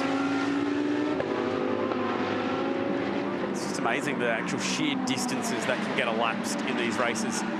You can drop a lap, sometimes multiple laps with these lengthy pit stops and never be out of it. I mean, the guy leading the race was quite literally facing the wrong way near the gravel trap on the opening lap of the race. And here they are leading it 100 laps later. That is just remarkable, the ebb and flow of GT and endurance racing. And there's a lot of pros and cons versus sprint and endurance events, but as a purist in terms of motorsport, we see the last 4 laps there that Jackson Evans is still taking a bit of time out of Jeff, but it's nowhere near as big as what we've seen earlier on in this stint. And this is what I was talking about. As the tyre deg comes in, we're going to see that gap or the speed difference between the two shrink, and we're seeing it happen here now. So what was it, 5 laps ago we did our numbers and said that at this rate Jackson Evans was going to catch Jeff Emery. But when we look at those numbers and we do a bit of recalculating, it's going to be tight. Well, that last lap, 0.7 seconds quicker, Evans than Emery. If Emery can keep it at 0.7, brings him back into it. Yeah, absolutely, absolutely. Just want to go back to my point on the sprint versus endurance, mate. They both have pros and cons. Sprint stuff generally shows really good racing. This endurance stuff, though, over a 3.5-hour period, exactly as you said, when somebody's had a moment at the start of the race, they can get themselves back in, and I love that. It's that never give up attitude. And then there's this to deal with, traffic. How about this for the race leader? Where do you go? Oh, the Lamborghini and the McLaren very close to one another down the front straight. Now Emery can ill afford to lose time here getting around these two. That's Warren Luff in the McLaren as well, so I can't imagine he's going to be overly easy to put a lap down. No, but at this rate, Jeff's got a fair bit of pace on him. Warren's dealt with Shields there, got him out of the way, and Jeff is also trying to do the same. We see Jeff flashing those headlights at Shields. Just for those that are not sure why those lights are being flashed at, there's a bit of an unwritten rule between the driver group in this category that if you're coming up to lap somebody, you just give them a quick flick of the lights, let them know, hey, I'm the race leader here, I'm on the lead lap, can you just not make it too hard for me to get by? And generally, most guys are pretty good at that. Gentleman's agreement. In a sport full of gentlemen, isn't it, really? You do have quite a lot of, I know it's a funny term, gentleman races, but GT racing in particular, favoured towards guys who have a full-time job, a business. Racing is their hobby, if you will, their part-time pleasure that they get to go off and do, all the way up to even the Le Mans 24-hour, we see that. And having said that, yeah, we call them AMs or gentleman drivers. Well, they're doing a really good job to hustle these things around this place, doing the lap times that they are. You know, there's still a lot of commitment going on. We're talking about maybe like a second discrepancy between a pro and an AM. So these guys are still very much good drivers in their own right. We're not talking about a 10-second lap difference by any stretch. It feels more than wrong calling Jeff Emery amateur as we watch Evans crossover. I mean, you've raced Emery in Super 2, just to show you what level Emery has been at before. Very successful in Commodore Cup. Here is Jackson Evans trying to reel him in. 11.7 seconds last time by. Oh boy, that was a big one. Yeah, that hurt. 2.7. Where that time came out, I would like to go back to that Jeff Emery trying to pass Shields into. Shields was really holding Jeff up, and I think, you know, Jeff's look like from the car attitude, I could see he was being pretty conservative there. He doesn't want to do anything that's going to risk being taken out. And he probably saw that move that Luffy put on Shields down the straight and how close they got, and was a bit, oh, I don't want to get involved in that sort of carry-on at this point in the race. But it's hurt him. It's hurt him a lot. 2.7 seconds in a single lap, that lead evaporating. Having said that, Evans will also encounter that Lamborghini on his pathway towards Jeff Emery. Will he too lose a couple of seconds on his way around? Beauty of fighting through the traffic. So, if you think back 12 months ago, we were sat here watching this race Saturday morning. It was a V12 Aston Martin with George and Andy Miedeke that led the way. On lap number 101, they took the checkered flag. We are fighting lap 101 right now. The big difference is we've got another 28 laps to go, and fuel will be key. Trying to stretch over 50 laps out of a tank. Can they get home? Will we get all 129 laps in before we go to 8 minutes past 11, the time certain finish? Definitely looks like a much juicier battle heating up here towards the end of this race than what we saw at the same point last year. We're talking you through how this is playing out, and it continues to be at the advantage of Jackson Evans based on pure lap time. But as you mentioned, there's some lap traffic coming up. There's two different mindsets going on. Jeff Emery, he's being hunted, right? So he's in defense mode. He's just trying to do everything he can to get himself to the finish line, whereas Jackson Evans, he's in full offense mode. So he's just going as hard as he can. When he comes up to the back of Shields, I guarantee you he won't be playing the conservative game. Here we go. I need to disperse of him as fast as I possibly can, and off he'll go. So two very different mindsets until we get the guys running first and second nose to tail, and then it'll be all on. He's catching the eye of plenty of people in Australian motorsport. This young man from New Zealand, just 20 years of age, winner of the opening round. We caught up with him to try and feel exactly what it was like to get that win at Phillip Island. Jackson Evans, you've had success at Phillip Island. Talk us through that success with yourself and Tim Miles in the Audi. You know, it was great to go to Phillip Island on debut in the GT category and come away with the race win. We sort of went down there not sure what to expect, but yeah, come away with the win and lead the championship heading into round 2 is pretty special. And talk us through the Audi. What's she like to drive performance-wise, and where is she strong, and where can you do well here? Yeah, it's an amazing car to drive. All the features of it are very nice. Obviously, in the GT category, you have the ABS and the traction control, which is sort of helps you as a driver just to make less mistakes and so on. But yeah, no, the aero of the Audi's very important part of the car, and just learning to drive with that is good. So we use that to our advantage at tracks like Phillip Island and here through Turn 1. It's you know, it's definitely an advantage. He is doing a magnificent job in Porsche Carrera Cup and the Australian Endurance Championship. Race winner, particularly up in Darwin, he was dazzling in the Porsches, and he's doing a great job right now. 8.1 seconds, and it's been great having you in the commentary box so far. Dunlop Super 2 for you this weekend. Looking forward to seeing you on track. You had that one race yesterday already. Yeah, looking forward to getting back out there this afternoon. I'm going to have to blaze, unfortunately, but I will keep an eye on how this is going to play out. It's been a heap of fun, and these guys are doing an absolute ripper job. Nice work. Brad Jones Racing, watch out for them in Super 2 and Supercars this weekend. They had some speed yesterday. We'll do the driver change in the commentary box. Chris Pither back in. He competed in round 1 of the Australian Endurance Championship, and on the sidelines this weekend in the commentary box, and be privy to a pretty exciting finish. We've got 27 laps remaining. It's an all Audi fight at the front. And it looks to be at the moment, Chris, that this young Kiwi, which will surely make you smile, is closing in on a race win. Chad, I've just been glued to the screens over here. It's definitely heating up. Those last couple of laps, when Jeff came across the traffic there, really hurt his progress. Jackson took a couple of seconds out on the previous lap, but looks like Jeff's got clear track again now, and hopefully that gap minimises. Yeah, he is taking more than chunks at the moment. He is reeling him in at a great rate. That would be on average nearly pretty much 1.7 seconds a lap at the moment. But he does have the Lamborghini in the way as well. Brad Shields is a pretty fast guy, so lapping him won't be an easy task here for Jackson Evans. Points leader, looking to extend that points lead. The last 2 rounds will be at home for him. Over in New Zealand, round 3, North Island, at Hampton Downs in Auckland, and then round 4 down at the immaculate Highlands Motorsport Park just outside of Queenstown. An exciting way to wrap up the 4-round championship. Who will win round number 2? This venue has hosted some pretty cool races over the time, whether it be 2 wheels or 4. The Australian Endurance Championship has called it home on more than one occasion. I just want to run through some of the names who have won here in the Australian Endurance Championship at Sydney Motorsport Park. Larry Perkins and Thomas Mazera, the first winners here back in 1990. Chaz Mostert and Nathan Morecambe picked up the win in 2011. How about this name, Inky Tulloch? If you're into your truck racing, you might remember Inky. Gary Holt, who owns the go-kart track next door, has had a win here. It's a bit of a mix. Dylan Thomas, who's racing in the 86s. Stuart Costera, West Aussie Formula 4 graduate, has picked up 3 wins here, and then last year it was the Medickies, Andy and George.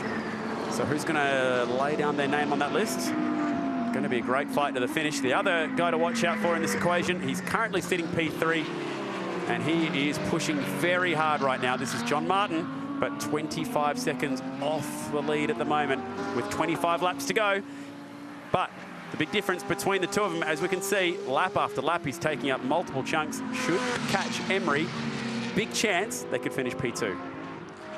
Yeah, just seeing those splits coming up on the screen there, and he's taking a lot of time out of Emery, and even a couple of tenths a lap to Evans as well. So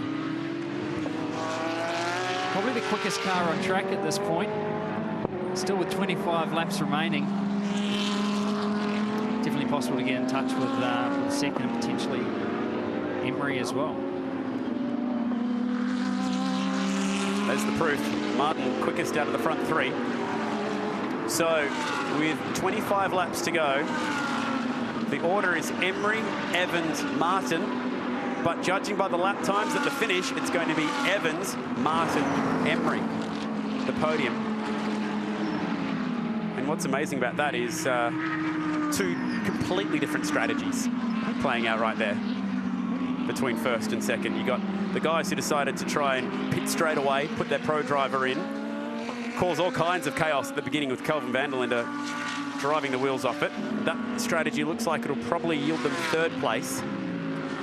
The drivers who did make it to lap 59 and got those minimum driver laps out of the way looking good for the win here today and 2nd position.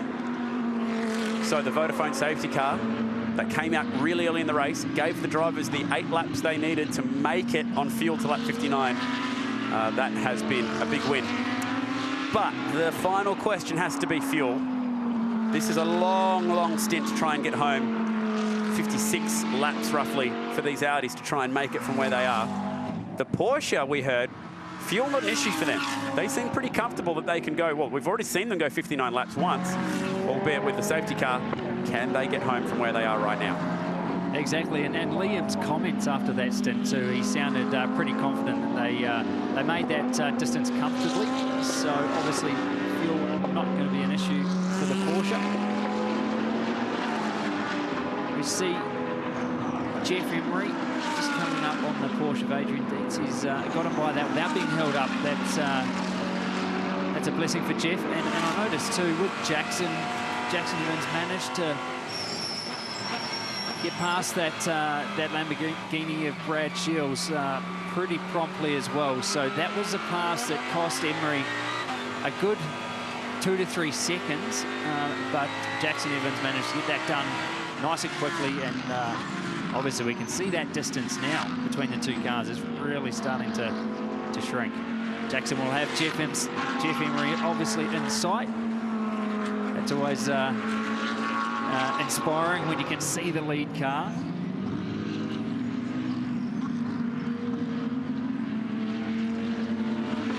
So we did see drivers make 59 laps before stopping, but that was with the assistance of 8 laps of safety car.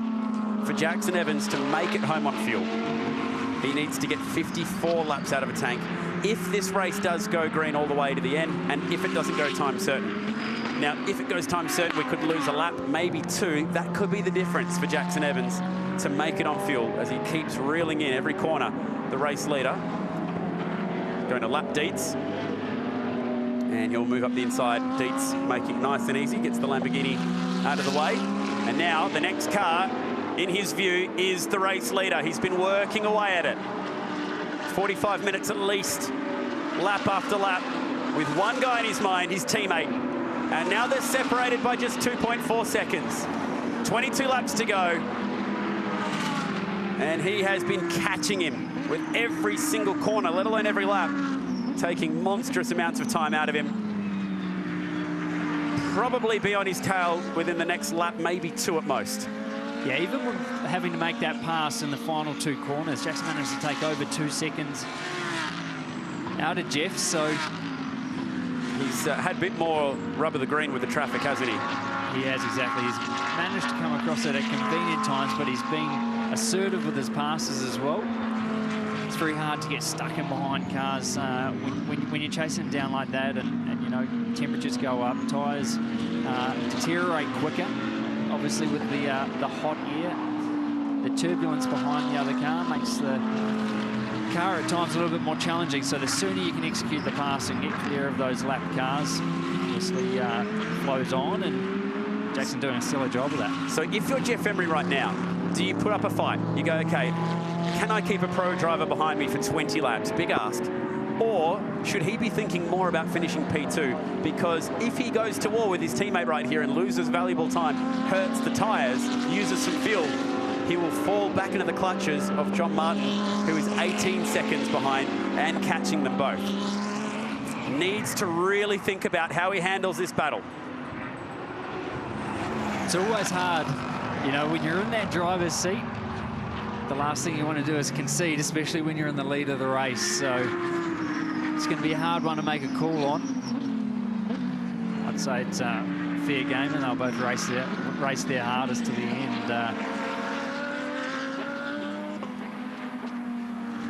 Little bobble through turn 3. He's been watching the white and black Audi in his mirrors, in his rear-view camera, get bigger and bigger, closing, and now he's right there with him.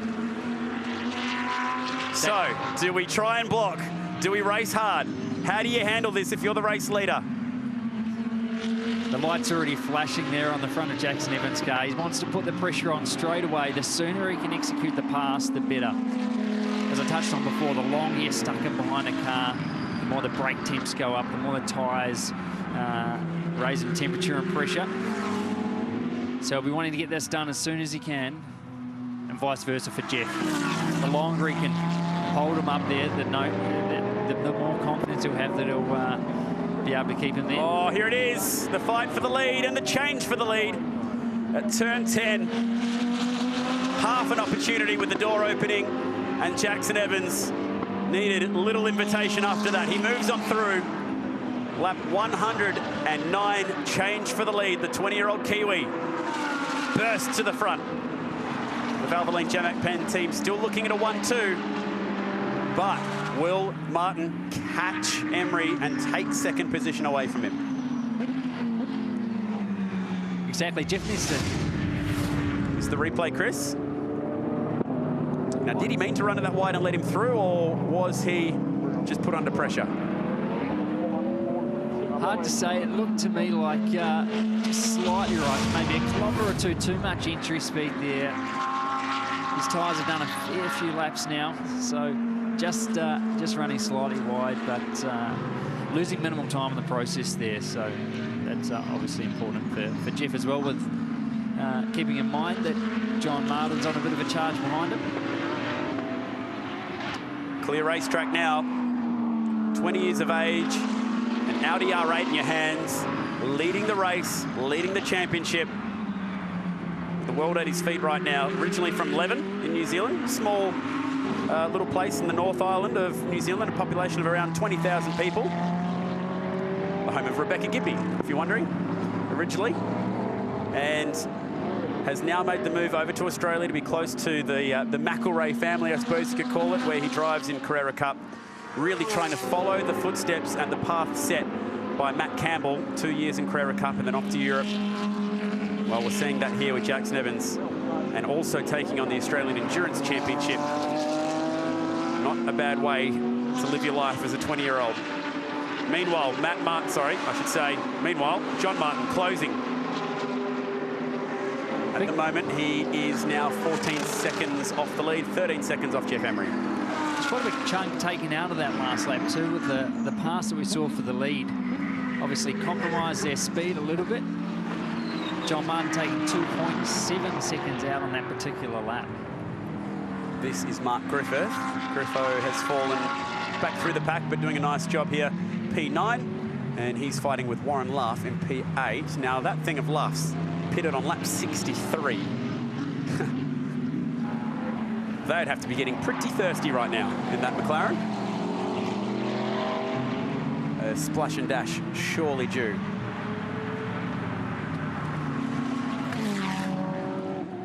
It's a long, long stint. Warren Luff, lap 64 to be precise. Now, there was a brief safety car period in there, so trying to stretch it out as long as they can. But that car will need a drink if it's to make it all the way to the flag. Right on cue. Picked that one well. That's a shame. They just didn't quite have the fuel mileage to really fight today.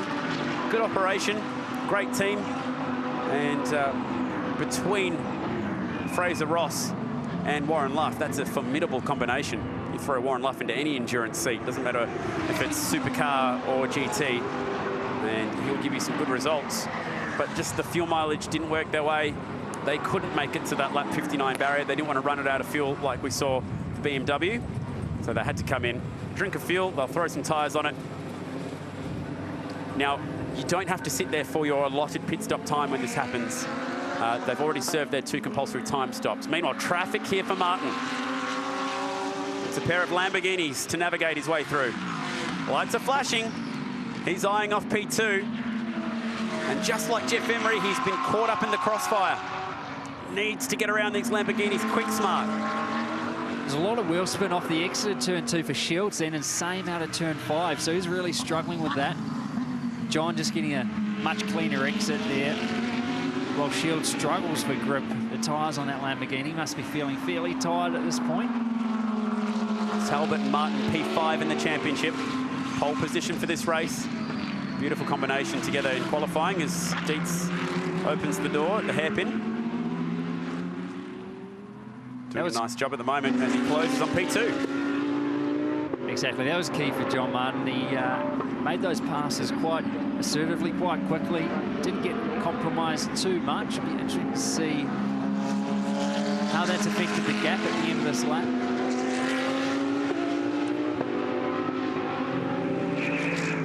As we see Warren Luff exiting pit lane. Back into action, they've dropped to 11th. And they'll be hoping to try and catch Grant Danier in 10th, or Dietz up the road in 9th, maybe even Griffith in 8th. They've got a bit of time to do it. Safety car would really help them out. They are 3rd in the championship, so these are points they badly need to bank. Wet race, it was a pretty tricky race, Phillip Island, round 1 back in May. Got lashed with some typical Phillip Island weather halfway through, and it really threw the strategy up in the air. Oh, pushing all the way through the corner. Jeff Emery knows that he's in a fight for 2nd. Evans working his way through some traffic now. It's Griffith in the AMG. He's staying in touch here with Jackson too, and obviously Jackson just being held up slightly there, I think. So this is Talbot's chance, or Martin's chance, who's taken over from Talbot in the 911 Porsche to try and close on up here. And the leaders are in traffic. Now's your time. That's Denier up the inside of Shields. not for position. Car 5 finished this race third last year with Nathan Antunes sharing with Greg Taylor. The Greg and Grant combo, currently P9. Grant looks very comfortable in that car at the moment. Good pace on board. It's about 20 minutes left in this race. Time certain finish, 8 minutes past 11. It's now 47 minutes past 10. And Luff with fresh tyres and fuel to burn is trying to unlap himself here. He's got some work to do. First up will be Emery. Emery's thinking, why are people trying to unlap themselves at the moment? He's trying to focus on finishing P2. He's got a rampant Warren Luff here. And Emery lost some time driving off the racing line to just try and get Luff through and out of the way. That'll help Martin again. That gap now, 9.3 seconds between car 74 and Martin. There you go, the split times. It's getting increasingly smaller here. If something can get increasingly smaller. This is key too. Jeff really needs to dispatch these cars as soon as he can. Big differences here, isn't it, for Martin, lap on lap. This is really hurting Emery. This could cost him second, this battle. Lights ablaze. The more cars Jeff can put between himself and Liam as well is obviously going to pay off. If it's close to the end of the race when John Martin does get in touch with Jeff, then the more cars that Jeff can put between himself and John, obviously the better. John Martin got clear track at this point. Well, it's visible now. The leader in turn 1, P2, trying to lap the AMG, and here comes the Porsche. Headlights on. John Martin at the wheel. His best ever career result in the A1 Grand Prix came here. Back in the old Eastern Creek days. The track has had quite a few upgrades since then. A bit of a different layout and a new name to boot. And he's flying right now on the Gardner GP circuit. Oof, little wiggle there for Quinn. The McLaren's tyres sliding around. Not his day, he's P14. Multiple laps off the pace today. The McLaren wasn't the car to bring to the show today, was it? They didn't quite have the pace they needed. Oh, goodness me. It took nearly 5 seconds out of Emery on that last lap. The graphics really do tell the story when it comes to these giant chunks of time that they are washing away. Meanwhile, there is a pit stop happening. Dom Story and car 63 is coming for their last splash of fuel. And that'll be because they pitted on lap 63. That was tight there off the exit of turn 6 as well. John with a fair bit more speed on than the McLaren. Got past though without being held up too much there. The car again looking really settled, really stable. As it has all weekend. So that's impressive. They got 52 laps out of that AMG in that stint. That's up there. So that's, again, a little key thing to think about here because the leaders, well, they're trying to get 53 laps out of a stint. I still wonder if they're going to be pretty close on fuel, these lead Audis. We know the Porsche has plenty of fuel. They made 59 laps at the beginning of this race, safety car enhanced, I must admit, and they believe that they still had another, at least maybe 2 laps left in the tank at the end of that. Let's see exactly how things play out.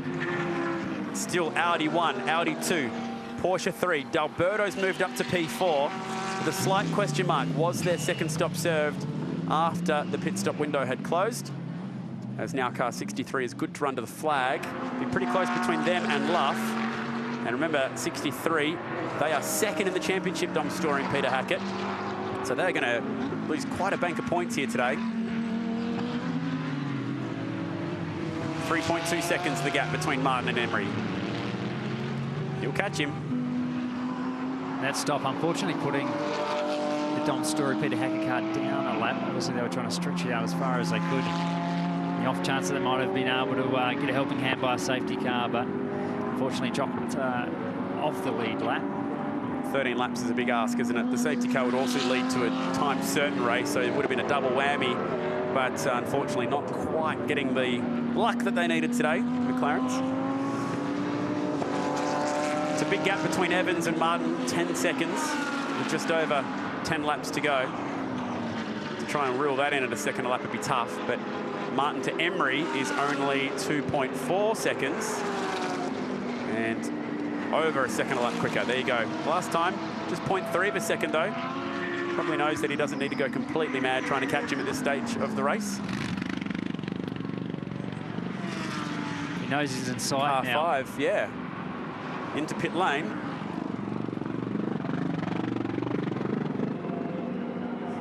John Martin won't be lifting off the throttle at this point. You can see Jeff Emery.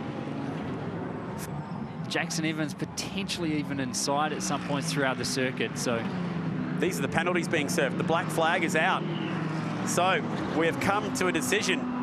They sat on that one for a while to make sure they got it right, and they have pulled the trigger. Car 8 dragged in from the racetrack out of P4 with Tony D'Alberto at the wheel.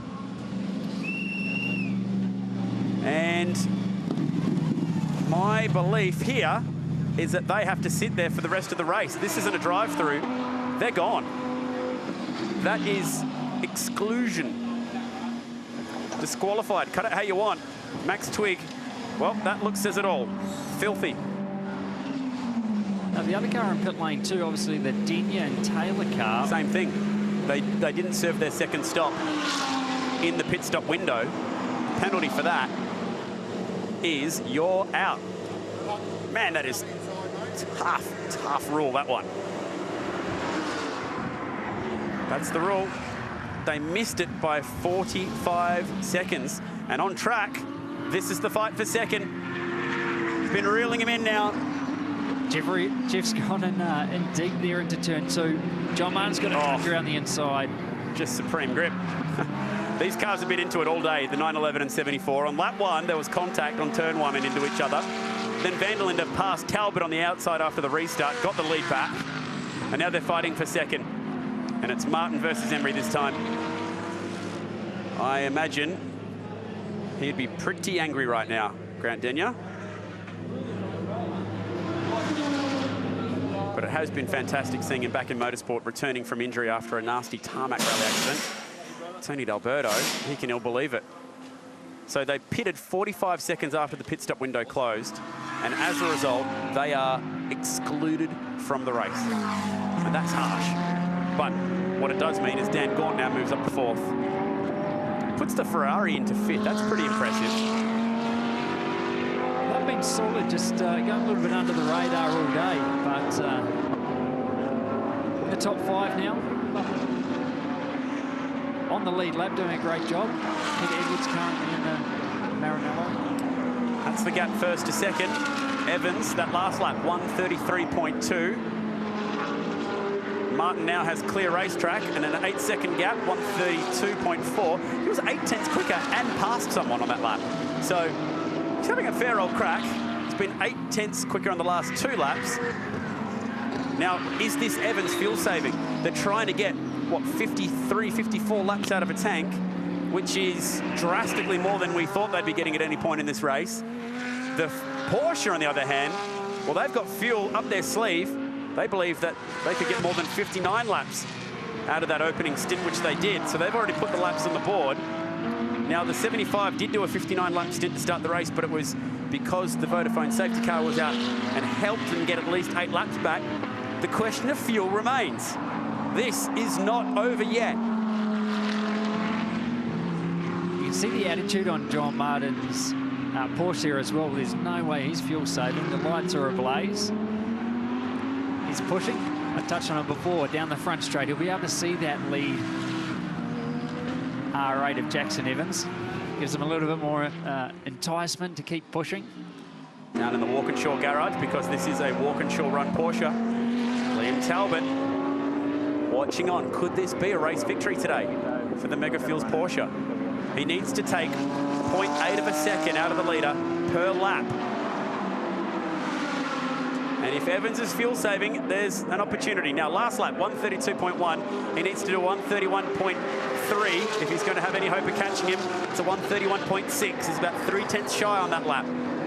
But it is half a second quicker. He needs it to stay around that 0.8 marker, which he managed to do on lap 1:17 and 1:18. Whether or not he can reel in the leader at half a second a lap, unlikely. especially if this race does go time certain. And the time certain clock is ticking. Top left, lap 120, 13 minutes to go. Will we get to lap 129 or will the clock run out first?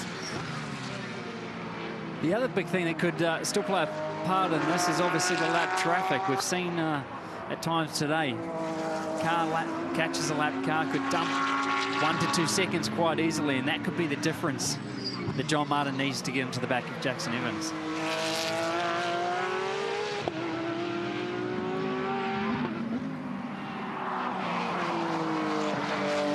Again, that mega box fuels.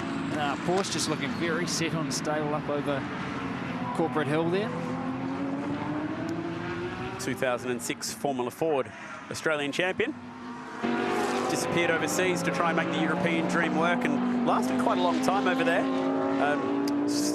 Ran in sports car racing for a while, and particularly at Le Mans, he was quite handy at the LMP2 class. There was one year in particular, I think it might have been about 2013 or 14 off the top of my head, where he was just simply stunning in an LMP2 car at the 24 Hours of Le Mans. So knows how to get the job done when it comes to endurance racing. But this is a sprint race now for him. It's more of an endurance race for this guy. Sharing with Tim Miles, Jackson Evans, the championship leader. Valvoline Gemek Pem Audi will have some traffic to deal with. Last time by it was 6/10. Ought to be close. Evans will be thinking, please go lap certain, and Martin, well, time certain. Martin will be thinking, please go the full allotment of 129 laps. This car, there is still a question on fuel if it can make it all the way. This car, no problems. They reckon fuel, not an issue. And that is reflected in their lap times right now. Exactly. There was one car up in front of Jackson too. As we mentioned before, he'll be trying to dispatch that as quickly as he can. Just ensure he's not compromised at all and giving any advantage possible to John. You can see he's definitely pushing. Great run, first in class at the 12 hour this year. Just off the outright podium as well. Porsche doing a great job. Oh, a little bit of a bobble on that curb there. Just a 75. Slightly wide, like we saw with Jeff, when Jackson actually made the pass for the lead. Well, let's see how much time he lost. Martin was 3/10 quicker on this lap to that point of the racetrack. 1:31.7 to Evans. Here comes Martin, just about to trip over the control line now. 1:31.1, so he lost 3/10 on that last corner alone. Jackson Evans, 6/10 taken out on that lap.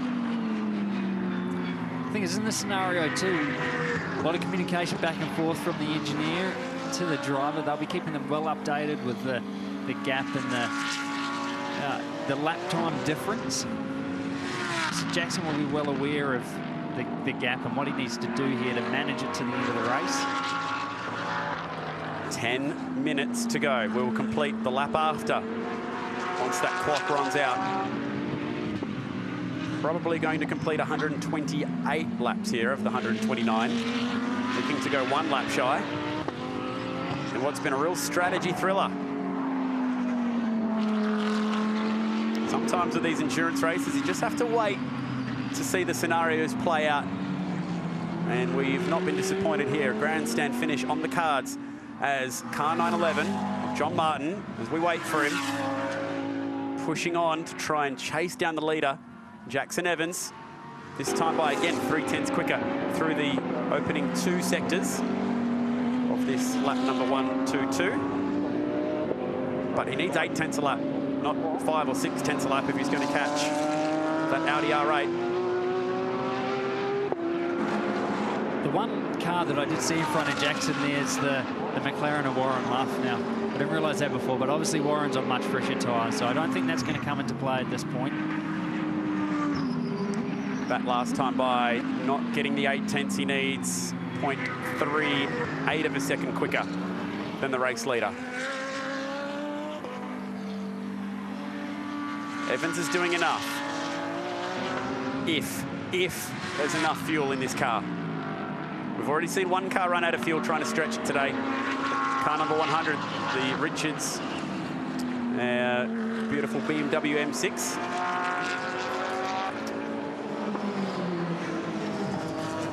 At the moment, it's going to go right down to the checkered flag. James Bergmuller was in the car when that ran out of fuel. It's got a bit of a Bathurst feel about it with everyone watching on in the garages. Team versus team. There's nothing they can do strategy-wise now. They're all absolutely glued to those monitors. They'll be crunching the numbers and trying to relay as much information as they can to help coach these drivers through to the end of the race.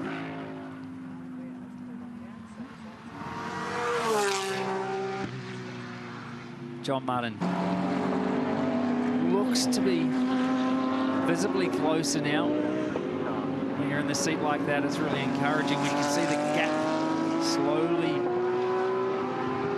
reducing. We'll check those lap times again, this time by the stripe. 1:32.5 and a 1:31.5. That time Martin took a whole second out of him. Wow. He had been turning pretty steady 1:31s until that point. Somewhere out there he lost 7/10 on that lap, Jackson Evans. This could be tight. 5 seconds the gap now.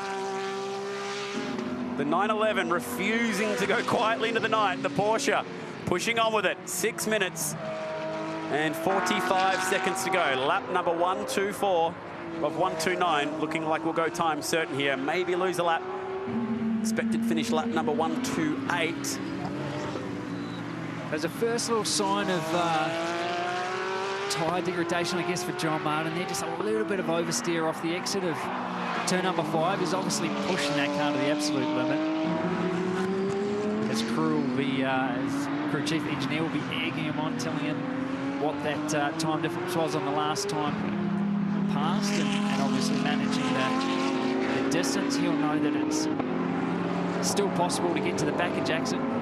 Can Jackson get back into the 131s on this lap? He needs it. He needs to stem this flow. It was a 132 last time. Bit tardy. Needed it to be in the 31s. This time, he'll cross over. With 5 to go, it's a 132.0. It's right on the button. How about Martin? Can he get into the 31s? 31.7. So about 3/10 quicker. There it is. Green every lap, meaning he's catching him with every lap. But will he get the whole way there? A race between two. Jackson Evans, a man starting his career, and a man who's had a storied career already. 11 years ago, the Australian Formula 4 champion. He's just going to run out of time and laps, you'd think.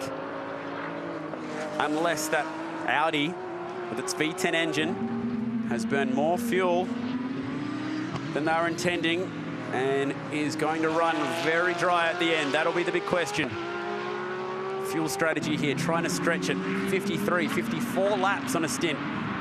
Remember last year, no one went longer than 50 laps in a green stint. That Audi trying to go 3-4 laps more than anyone had achieved last year. Trying to save fuel on one hand, trying to win a race and drive quick enough to hold on to a 5-second gap on the other hand. It's a lot on the young shoulders of Jackson Evans. It's a really hard thing to manage that. And there's so much traffic up the road. Never mind the McLaren. They weren't going to catch that McLaren with the fresh tyres and Warren Luff. But ahead of the McLaren, it's peak hour on a Saturday in Sydney. There is some serious work to be done yet for Jackson Evans. This isn't over. If he even loses a smidgen of time working through this traffic, that Porsche will be there. Exactly what I was watching out the window at the same time, Chad, and you can see the gap's getting quite reduced at a great rate here. Not too much time. I think we'll be back on the back of the Lamborghini. This is going to be very close. This is going to be right there. Also a little milestone that we're ticking off on this lap, number 126, takes us past 490 kilometres of racing. Why does that matter? That is now a record in the Australian GT Championship, the longest in terms of distance race we've ever seen. We go back 10 years, the last time we saw a race this long. Sandown 2007, it was Alan Simonson, the late great Alan Simonson, and Tim Lay who got the win. They completed 490.43 Ks. Today we have just elapsed that marker. We'll fall just shy of 500 Ks by the looks of it. back when the Australian Endurance Championship visited here in 1990, and we saw 500 Ks on the board that day. We'll fall just shy of it here in 2017 if we go time certain. Evans all the way to the exit curb, onto the front straight. The gap, 4 seconds, dying stages of the Australian Endurance Championship. About 3, maybe 2 laps to go, depending on this time certain finish. And a bit of traffic for Evans to worry about. Talbot watching on. His driver in second right now. No one's moved from those pit garages since we saw them about five or so minutes ago. Is there 2 laps to go? Is there 3 laps to go? Will we go the whole way? 1:32.5 last time by, 1:31.8 for Martin. So it's another 8 tenths. There it is, 7 tenths of a second. This is all coming down to the traffic, I think, at this point, Chad. It's going to be a determining factor whether John can get to the back of Jackson's R8. Nothing on the table at the exit of turn 6. Pushing on with it. Pit stops, everything's done for now. It's all about racing hard to the checkered flag. So it's Warren Luff in the 650S. Then it's the Lamborghini, and now the leader. Will he lose any time here at turn 8? Yes, he will. This could be a precious few tenths of a second that could fall him back into the clutches of the 911. Needs to clear him as quickly as possible. Blue flag's waving for the traffic. Can he get the job done through 9, 10, 11? Losing even more time. Now the Lamborghini runs it high up through the last corner, but that could be the difference between maybe even half a second. That was far from ideal for Jackson. The Lamborghini just didn't quite bail out. You can see Liam smiling there. It's like a nervous grin almost. 1:33.0, that's the slowest lap he's turned in some time. 1:32.3, Martin couldn't capitalise. 7 tenths quicker, not quite where he needs to be. And this will be the last lap. It will go 1 lap short. Will there be more traffic to deal with? A 3-second gap, it's probably just too much. Will the Audi make it home? 3 Ks left to run on that fuel tank. And John's still pushing those lights. Look like they're on high beam there. He's not giving up. Still half a lap to go here. Around the hill for the last time. 30 seconds left in this race. Checkered flag to be shown. This time by the grandstand. Crowd building for the Red Rooster Sydney Super Sprint. Hope you've enjoyed the action. 3.5 hours. The Australian Endurance Championship, the longest ever GT race, at least in the championship, that we've seen. And this has been an awesome grandstand finish. 2.9 seconds the difference, but there's just 2 corners to go. Evans has done enough. It's a downhill finish as well. Even if it runs out of fuel, he'll make it. What a drive. Great strategy from the Melbourne Performance Centre. A great drive from Tim Miles to set this one up. Down this famous front straight to the checkered flag. The young Kiwi gets the win, and they'll go back-to-back in the Australian Endurance Championship and extend their points lead. Great drive, John Martin and Liam Talbot for second. What a race. It went all the way down to the checkered flag. Exciting stuff in the dying stages. And this man has put on a show, considering he was spun off the racetrack in the first corner, considering they were forced to change strategy, put the pro in, get back on the lead lap, get back in the lead of the race. They fought everything today. They'll be talking about that move at turn 1 long into the night when they were speared off by the Porsche. There was no penalty for the Porsche for that move. But Emery and van der Linde, who was probably best on ground today, will feature on the podium. Great effort. Car 74 makes it home. Melbourne Performance Centre 1-3. Another Audi inside the top 5 with Dan Gaunt driving it home. Dylan O'Keefe, what a great debut from him in this car as well this weekend. Yeah, huge effort by these guys. They've sort of flown under the radar a little bit today and come through for the 4th finish. Is a pretty impressive effort. How about this car? Talking about flying under the radar. They'll get a top 5. Edwards and Smythe. Smythe taking over the wheel late in the race. They did a 63-lap stint to open up because the safety car came out at a really awkward time. They last pitted on lap 71, and they make it all the way home to lap 128. That is a big stint to finish the race for them. Congratulations to the Maranello team, the reigning 12-hour champions strategizing their way up inside the top 5. Wow. Jackson Evans, a little bit slow jumping out of the car. He'll be catching his breath. He's got the world at his feet, this young man. He is really following that pathway to success that we saw Matt Campbell really paved the way last year. McElroy Racing suit. Huge effort from Jackson. He didn't put a foot wrong that entire stint. I mean, there was pressure coming from Liam Talbot, but Tim Miles, still a stint earlier on in the day there to set him up. What a great effort that was from Miles in that first stint. Evans picked it up and drove 70 straight laps to the flag. Talbot and Martin second. What a drive from them, but it's Miles and Evans who extend their points lead. Van der Linde, he was so entertaining during that incredible stint where he passed the entire field in 8 minutes. Yes, that's correct.